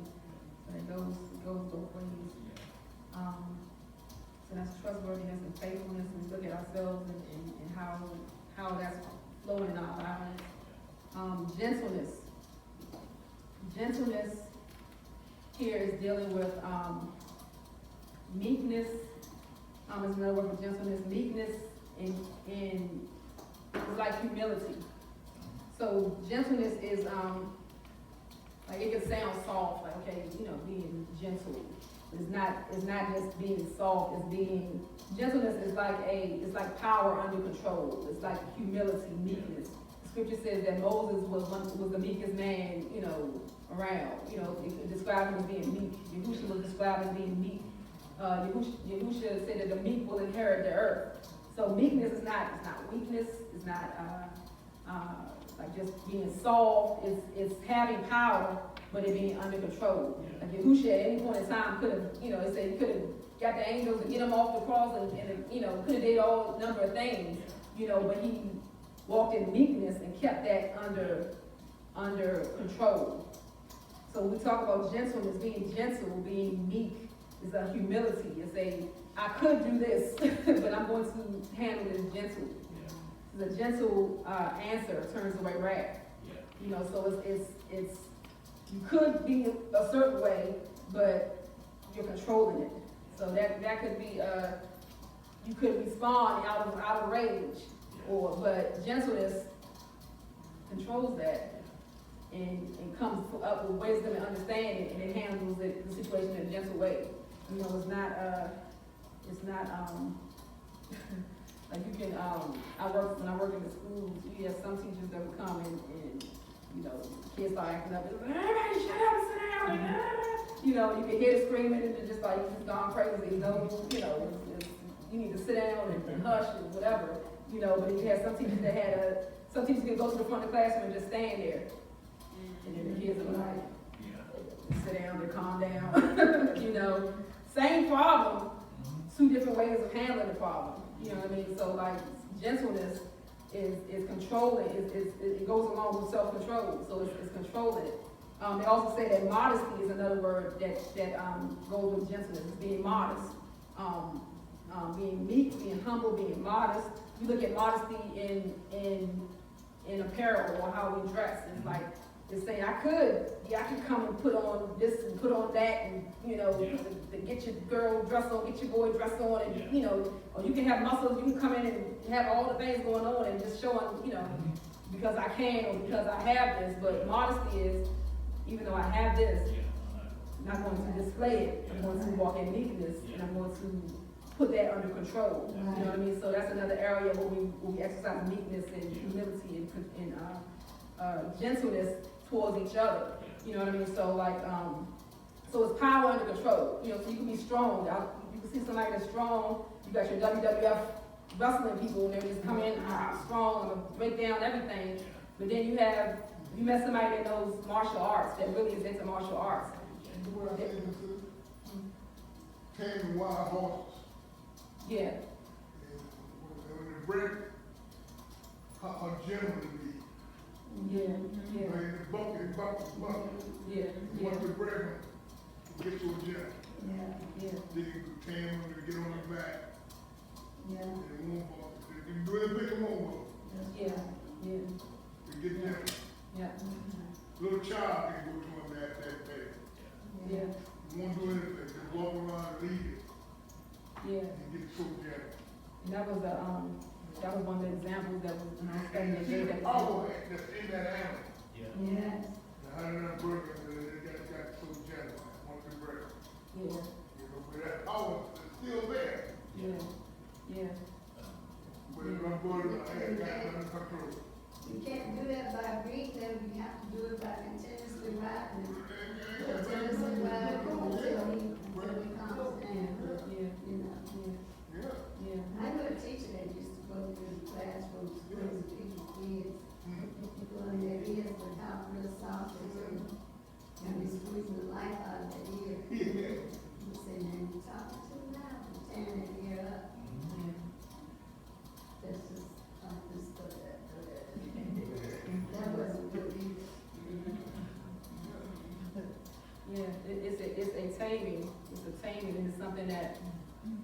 again, it comes from self-control. Like I was gonna say, some people that know martial arts, they're trained to, Yeah. you know, they may look, you know, meek and, you know, they have the skills to mess you up, you know, but they walk in meekness, they're supposed to, you know, they're trained that way to think with that kind of mindset, you know, because they're considered a weapon, you know, lethal weapon, you know, so it's like you're walking in meekness despite the strength that you have, you know, that's what, because we have strength, you know, whether it's our words and we're being gentle with our words, so we have to be gentle with our words, because words have power to destroy. You can destroy somebody with your words. You know, but we have the option and the choice to be able to be gentle with our words and the way we approach it. Yeah, we could take somebody's head off, you know, but the fruit of the Spirit is to be gentle, and that takes humbling yourself to be able to hear how to handle the situation. And usually it's something that the weeds in the flesh will, it's usually something, an area where your flesh is going to rise up. It's something that's going to come at you to cause you to not, you have to choose to be gentle, usually in the face of something that wants you to pull on your strength, or pull on your power, or yield something that you can yield. But instead, we have to choose to be gentle. So it's putting that power, that control, that whatever, under our control, and yielding to the fruit of the Ruach, the fruit of the Spirit in that situation. So it's a choice. So we're looking at how are we handling things where we are in power or have control or have something that needs to be subdued or attained. You know, how are we handling those areas of our lives? Is it something that we need to allow Yah to tame down? You know, in Yah's way. You know, because like when you talk about the horse and the taming, made me think about how when we were in slavery, they were trying to break us, just like the horse, like they wanted to break us so that we would be tamed, so that we wouldn't use our power against them. You know, so they put us in that situation where they wanted to break us. You know, the same type of thing, so that we wouldn't use our power against them. So that they did it in a manipulative way so that we would turn against each other. You know what I mean? So same type of concept. So then you look and it's like, in some instances we're trying to get our power back. You know what I mean? In some instances we've gone beyond, we're not meek, we've been diluted of the power. You know what I mean? So we have to, in some areas, we have to gain power and strength back, you know what I mean, and be able to do it. So it can be used, that same thing can be used in another way. Somebody may want you to be subdued so that they can control you or manipulate you or yield their power against you. So that's the way that the world takes this and twists it and manipulates it. But we know in Yah, we have power, we have strength, we have those things, you know what I mean? So we have to put it in line so that we're using it for Yah's glory and not for our own benefit. That's right. And so the last one, The scripture I read, I had never read it before, in Proverbs 15:4. It says, a gentle tongue is a tree of life. You know, a gentle tongue is a whole tree, not a branch, not a fruit, not the fruit, but the whole tree. but a whole tree of life. Proverbs 15:4. You know, but basically, you know, when you wow the mouth, basically, it says it breaks the spirit.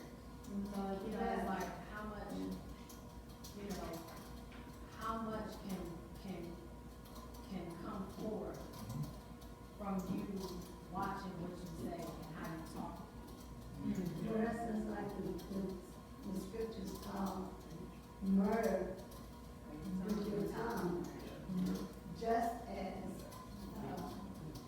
important as murdering them is in their body, taking life from them. You can take life from people, you know, with the tongue, just by the way you constantly speak to them. But when you are gentle, and you are careful, you know, at what you say, you know, that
self-control. And it's funny how the last one, they all, a lot of them, they overlap, so self-control. We talked about a lot of that when we just talking about gentleness, exercising that self-control, but the Hebrew word is, one is mashal, which is translated a lot of times as rule, having rule, and then, I'm not gonna try to say that one.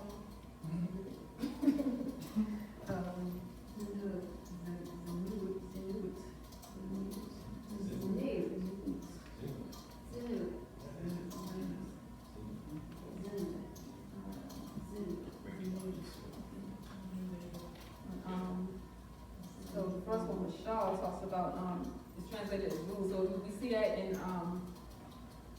Genesis when Yahushua's talking, when, Yah's talking to Cain, and he's telling him, you know, Cain is, his offering wasn't accepted, and he tells them to, that, sin is crouching at the door, basically, you know, he tells them to, you have to rule it, some translations to master it, rule it, you know, and that's what, exercising that self-control. It's telling them, rule your emotions, rule your passions, rule your desires, rule those things that are coming up inside of you, so that you can control it, control your being. So, that's one example of what I'm talking about. So self-control is controlling, so, I mean, all of this we talked about deals with self-control, but self-control is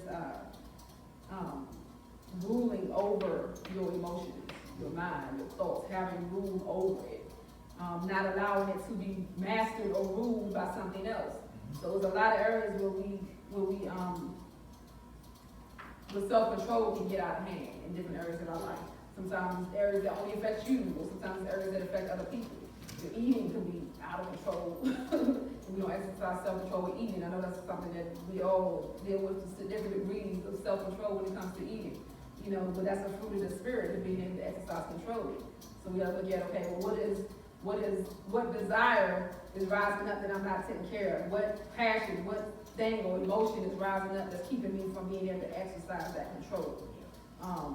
You know, like we was just talking about with our mouths and the things that we say, being able to control. Like, saying words jump out so quick. Sometimes it's like, how is it that we say things that offend people, or say things that, you know, we shouldn't say, but we're just gonna throw that in there anyway, you know?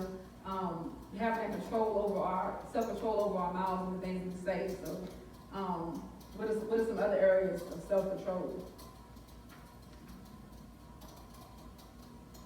Well, I just like to say that if we had a reverential fear of God, by realizing that He is a constant companion, and He hears and sees everything we do, and we really were abiding Him, we would really work on self-control. Because just like the lesson He gave us on our gates, when we were talking about, who is that? The gateways, who was celebrating it? Congress. And you were talking about the gateways and spirit, you know, what we take in our gate. You know, we wouldn't watch half the stuff we watch. We wouldn't listen to half the stuff we listen to. But it's because we take for granted His grace. And I always say, if it's something that you can't do if He was literally standing in the room where you could see Him, then you don't need to do it at all. Because getting back to my point is, if you know your parent is standing there, you're not gonna do certain things. It's like Jessica used to say to kids, are you sorry because you did it and you grieved about it, or are you sorry because you got caught? And a lot of us as grown-ups, we may blurt something out or do something instinctively we're not sorry that we did it, we're sorry we got caught. And that's why we ask for forgiveness. Rather than if we really knew or tried to understand his power, then we would be more proactive in trying to use self-control. If we really believe we would represent Messiah in the earth, we would do a little more cooperating with the Holy Spirit than we do. But we see the reality of who he is when we want to. And when we don't want to, we just say he'll forgive me.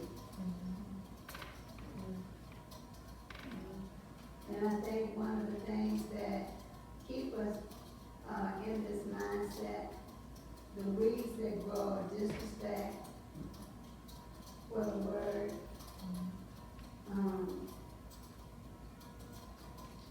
what is it when you don't care one way or the other? When you're nonchalant, when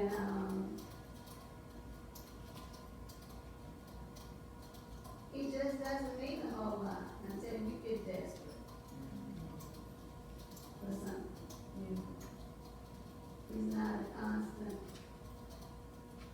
companion. He's not Lord over your life. He's not ruler. Or you be concerned about offending him or hurting him, not just breaking the law, but offending him personally. We would realize that we can grieve the Holy Spirit by the things that we do.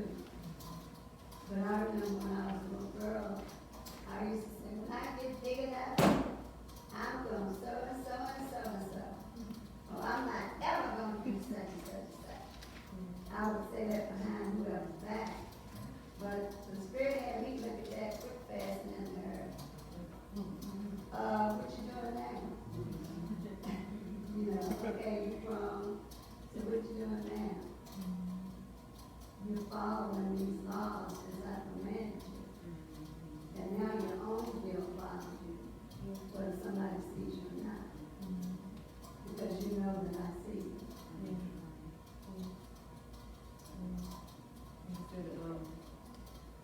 Whether or not he's Lord, he's master. Right. Because if anything else is mastering us, then he's not master of that area of our lives. And I think this is one that we sweep under the rug.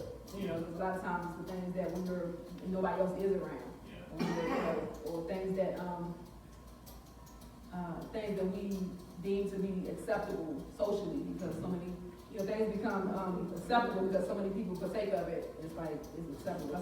That's why food, for example, is one of it's a drug. If not used correctly, but it's legal and everybody eats and everybody, so it's something that's more acceptable than heroin or, because it's socially not acceptable to do heroin and to do hard drugs or whatever, but it's acceptable to use other substances that, are really actually a drug also, but everybody does it, everybody uses it, So it's something that we have to go back to him to get, to ask the question as we're looking at this, is something else mastering me in any area of my life? Does something else have mastery over me, when I'm not able to control myself in this area, we have to go back to our mindset and cultivating our mindset to see it that way. That's why when I gave this, and Apostle just talked about the fear of Yah. So I gave us this because we're talking about abiding in him and being in him, but these are the things to actually put our mind on. Are we being in his way of his wisdom and not our own wisdom, his understanding? The fear of Yah, like that puts a lot under subjection when we take in that fear of Yah, and that comes through time in his presence and taking in his wisdom and his truth and really understanding who he is. And that fear will keep you, it'll keep us and it'll put us in check just amongst us and him, without needing witnesses, you know what I mean? So that's good. That goes back to that abiding in him, so self-control. So thinking about what areas of our life that we need to cultivate so that self-control is being manifested. Another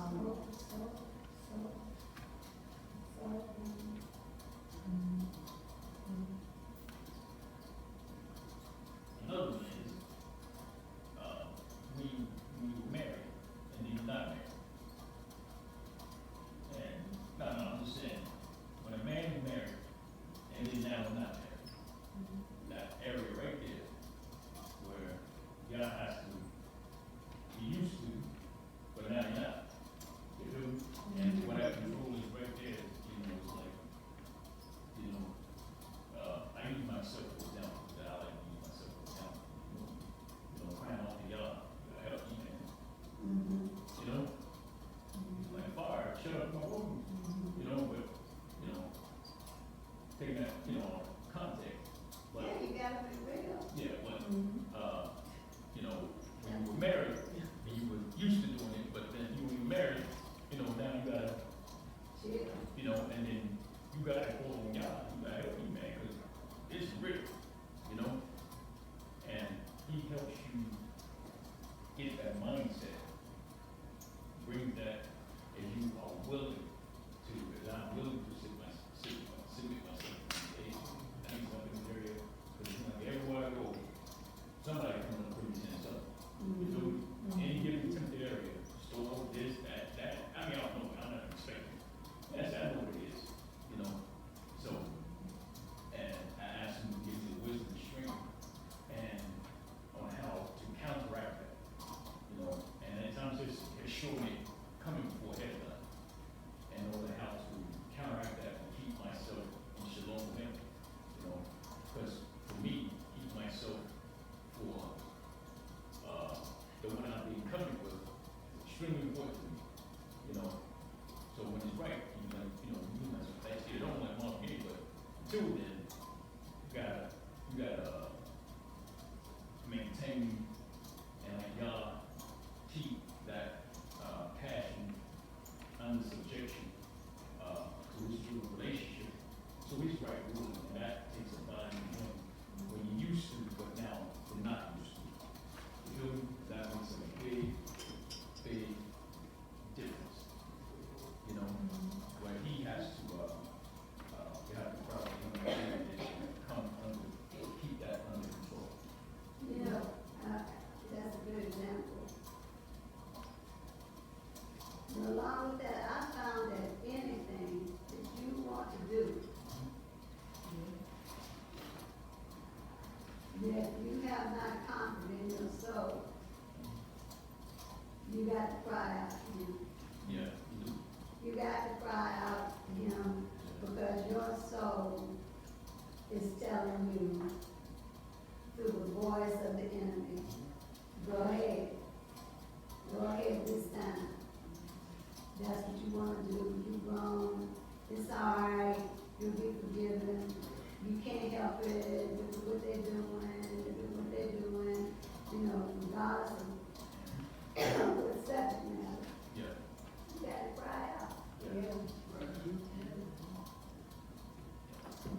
Self-control is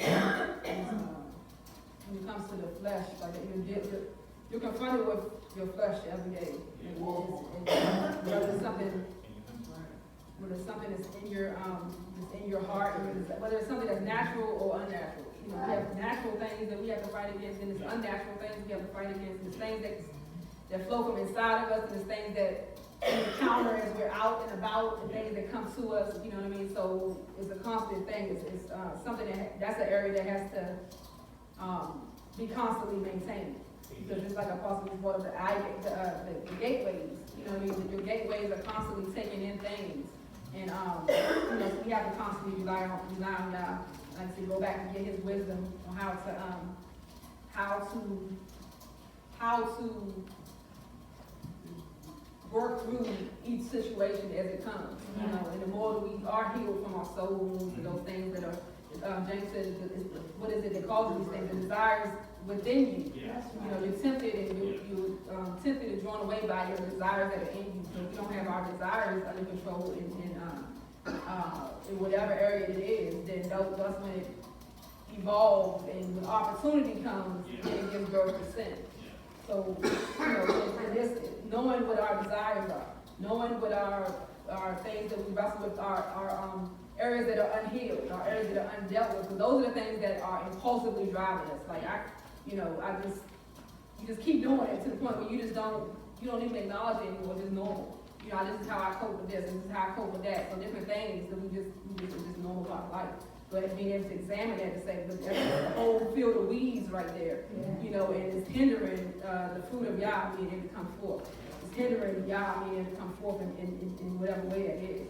So being able to allow Yah to be master in that area of our lives, because he should be master over our whole lives. Like you said, respecting Yah and reverencing Yah in that area. So as we examine ourselves, what do we, looking at what we need to, how do we cultivate that? Because that it's a process sometimes. It's something, especially if there's a stronghold there, if there's something that has a stronghold over you, there's a process of breaking down the stronghold. Healing from things on the inside, changing mindsets and abiding in Yah so that his Ruach can come through to deal with that. Because sometimes Yah can only help you to the degree that you want to be helped. So to the degree that we surrender, that's the degree that he can help us. So good. So self-control, and that's the area. If he can't get us in no other area, like pretty much like if he can't get us in no other area, this area he will get us in. He will, hinder the flow of Yah, in our lives. So taking a look at that, whatever Yah shows you about what area you need to, that you have weeds growing up and need to be cultivated. We said some of the things is prayer, is getting healing, is getting maybe accountability. Letting somebody else in so that you can be held accountable as you're growing and going through the process. Prayer, changing your mindset. I know things where I had issues just with food and different things. Like I had to change my mindset when I take in wisdom and more understanding. Like it'll make things less appealing. It'll make things have less of a hold. You know what I mean? So being able to take in Yah's wisdom and growing and getting knowledge, depending on what it is, will help that situation. So looking at how you can cultivate that in your life. I'm going to close with James chapter 1, verse 21.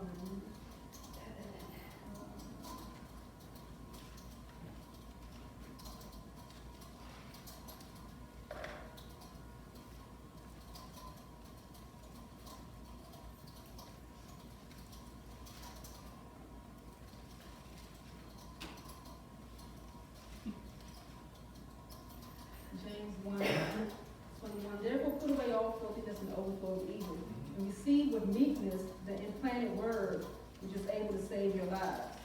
Receive with meekness the implanted word. So the word has been put in us. It says receive it with meekness. Humble ourselves to the word that's been planted in us. It says which is able to save our lives. And become doers of the word and not hearers only, deceiving yourselves. We don't want to just be hearers of the word and just taking the word in and taking the word in. We want to be doers of the word. It says, because if anyone is a hearer of the word and not a doer, he's like a man who looks at his natural face in a mirror. He looks at himself and goes away and immediately forget what he was like.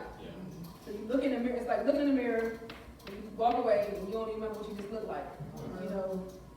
For he looks for, but he that looked into the perfect Torah, that of freedom, and continues in it, not becoming a hearer that forgets, but a doer of work, this one shall be blessed in his doing of the Torah.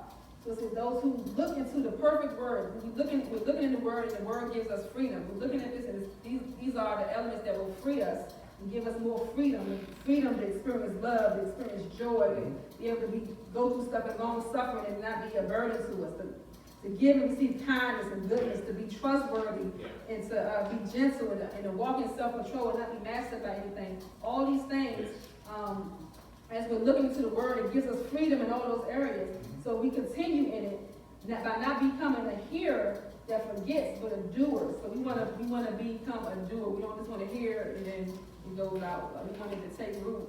He said it has been implanted in us. It's implanted in our spirits and in our hearts. So we want to allow it to take root, and then because it's in us, we're all believers, it's in us, but humbling ourselves to it as we're walking through our day-to-day lives, being meek and humbling ourselves to the word that's in us, and constantly looking in it, meditating on it day and night, so that it'll flow up and we're soaking in, and then we're not just hearers, we're being doers, and we're living this out, and we're a demonstration of power. It says, by their fruit I will know them, by their love I will know them. Both basically the same thing. By their love, they're walking in all these things. They're obeying y'all in all these ways. And by their love, by the fruit, that's how people know us. That's how we know each other. If we're not living this and walking this in our lives, and if we can't say this of each other, if we can't say, man, this is a gentle person, they exercise self-control, man, they're so kind. If we can't say that of each other, then we got a lot of work to do. We should be able to walk in at ourselves and see that in each other and help each other to cultivate that through relationships. That's why we come together as a community, not just to come, just to, come together. We're coming so that we're a field that's being worked and cultivated. That Yah's looking back, so that He's looking for the fruit to come from our lives and the fruit to come from us as people, as the seed that He's scattered across the earth. He's looking for that harvest to come forth. So as we're doing this, we're not just going through the motions. We're not just coming in and going out, but we're being continually cultivated through our lives. And as a community, He placed us together, not just to sit near each other, but to rub shoulders and to help each other to grow and cultivate each other's fields. If we had a real actual field, we would look crazy with, you got 10 acres over here, and we all got 10 acres to ourselves all over there, and we trying to work it and cultivate 10 acres. He put us together as one field, so we can work together to cultivate that field. With bricks with stones being built together into His temple, into His house. So we help each other to cultivate that field. We help each other. If you're struggling with this work, I help you with that you're struggling with. I grab something and help you cultivate that. I come out and help you pull up some weeds. You know what I mean? So we're working together to be able to cultivate our field. Amen. Amen.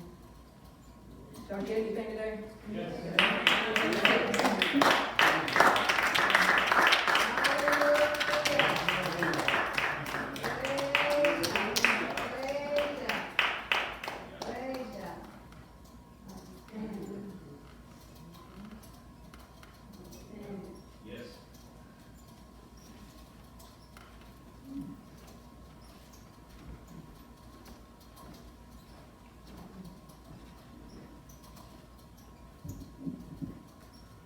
That was beautiful. I love this real talk stuff, man. Because so many people don't want to talk about stuff but stupid underneath the rug. But that's how mountains build, and then it builds so high to the point it's like it's too late to do anything about it now. I wanted to pray before we go forward. Father, we thank You for Your word. Yes, sir. We thank You for the seed that You sown in our hearts today, Lord. Yes, sir. We thank You. We know that You're showing us things for a reason. Yes, sir.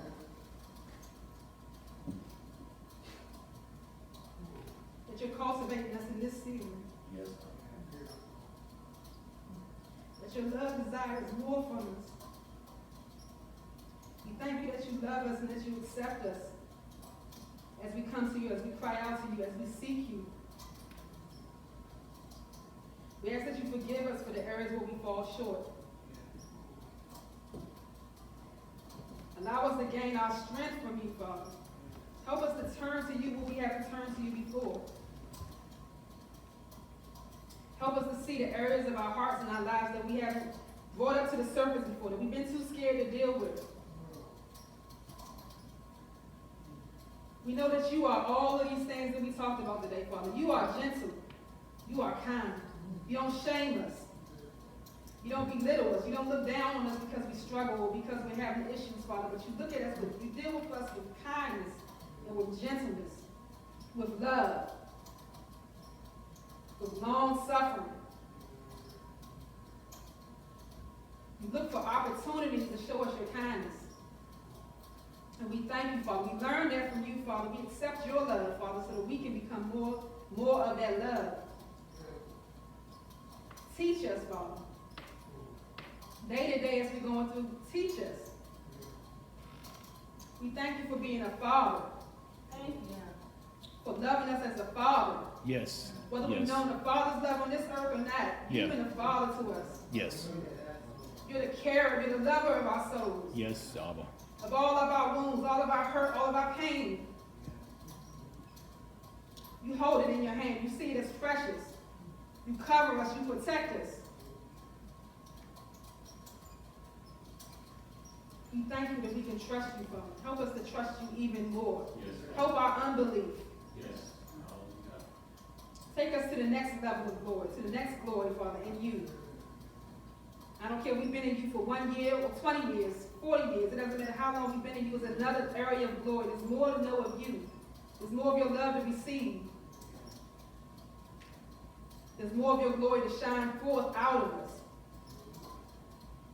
Let us not be complacent in you, Father.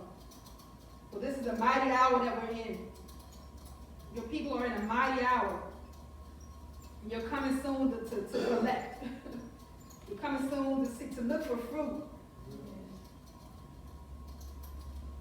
When you came and saw that fig tree didn't have fruit, you said, I'm going to come back again and give it another year to bring forth fruit. And if it doesn't bring forth fruit, then cut it down. We don't want to be cut down, Father. You've given us opportunity after opportunity to bear more fruit, Father. But not alone, we bear it in you. By abiding in you. Through your Ruach, through your presence. I pray that your spirit, Father, will minister to us, Father. That we will come even deeper, that we will cry out to you and seek to say, Father, what are you saying to me? Yes. Show your power strong in us. Yes. Give us a new testimony. We have testimonies. Give us a new testimony. Yes. So that we can be witnesses of you again. Yes. So that your power will flow forth. So that your love will be evident. Give us a new story. We thank you, Father. I thank you that we will be continually healed in your presence, Father. Yes. I thank you that we'll be instruments of healing to each other, Father. Yes. Yes. The leaves of the tree that bring healing to the nations. Yes. That's it. We thank you, Father. Heal us, restore us, and empower us, Father, to walk in your love, in your joy, in your strength, Father, as we seek your presence. In Yahushua's name. Amen. Thank you, Father, that we got faith with your word. Thank you that the seeds that you've already put in us will water, and therefore we continue to bear fruit, so that our leaves bring healing to each other and to the nation. Thank you for the tithes and offerings and the seed sown into this people and seed given tomorrow. Thank you, Abba, for giving us an opportunity to bring it to you. Thank you for the power and the juice that is set apart like we are. Thank you, Father, that is sanctified and used for your purpose. Thank you for being long-suffering with us. And allowing us and cultivating us every fruit that you display before the Father of Yahushua. You say you only see the things, you only do the things that you see your Father do. And help us set up our spirit to only do the things that we see Yahushua does. We thank you for your rich indwelling word that cultivated our ground today. Getting out the weeds and plowing through hard places, hard patches of dirt, so that we'll be fertile, so that we'll be a vessel for the Master's use. We bless you and we honor you. We thank you. I pray for Mr. Yahweh today, that you will continually cultivate and continually build her up, Abba. Strengthen her body, her heart, her mind. Continually shift and move exactly the way you see fit, Father. I ask that you will continue to open eyes of understanding so that she'll continue to distinguish between the truth and falsehood. I thank you, Father, for the word that came forth from out of her heart that's dwelling richly inside of her, Father, that she came forth with passion I thank you, Father, that you will continue to restore her in every area of her life. And that you live and abide and live richly inside of her, Father. And that your Ruach is alive in her hour. That she's a tree planted by rivers of living water that continuously soaks up your word out. Therefore, when her fruit falls, when we eat of it, we grow. When others eat it, they grow. Thank you for refreshing your servant. Thank you for leading her and guiding her to all truth and showing her things to come. Thank you, Abba, for refilling her well, refilling her like a spring of fresh running water. In the name of Yahushua HaMashiach, I bless her with those words.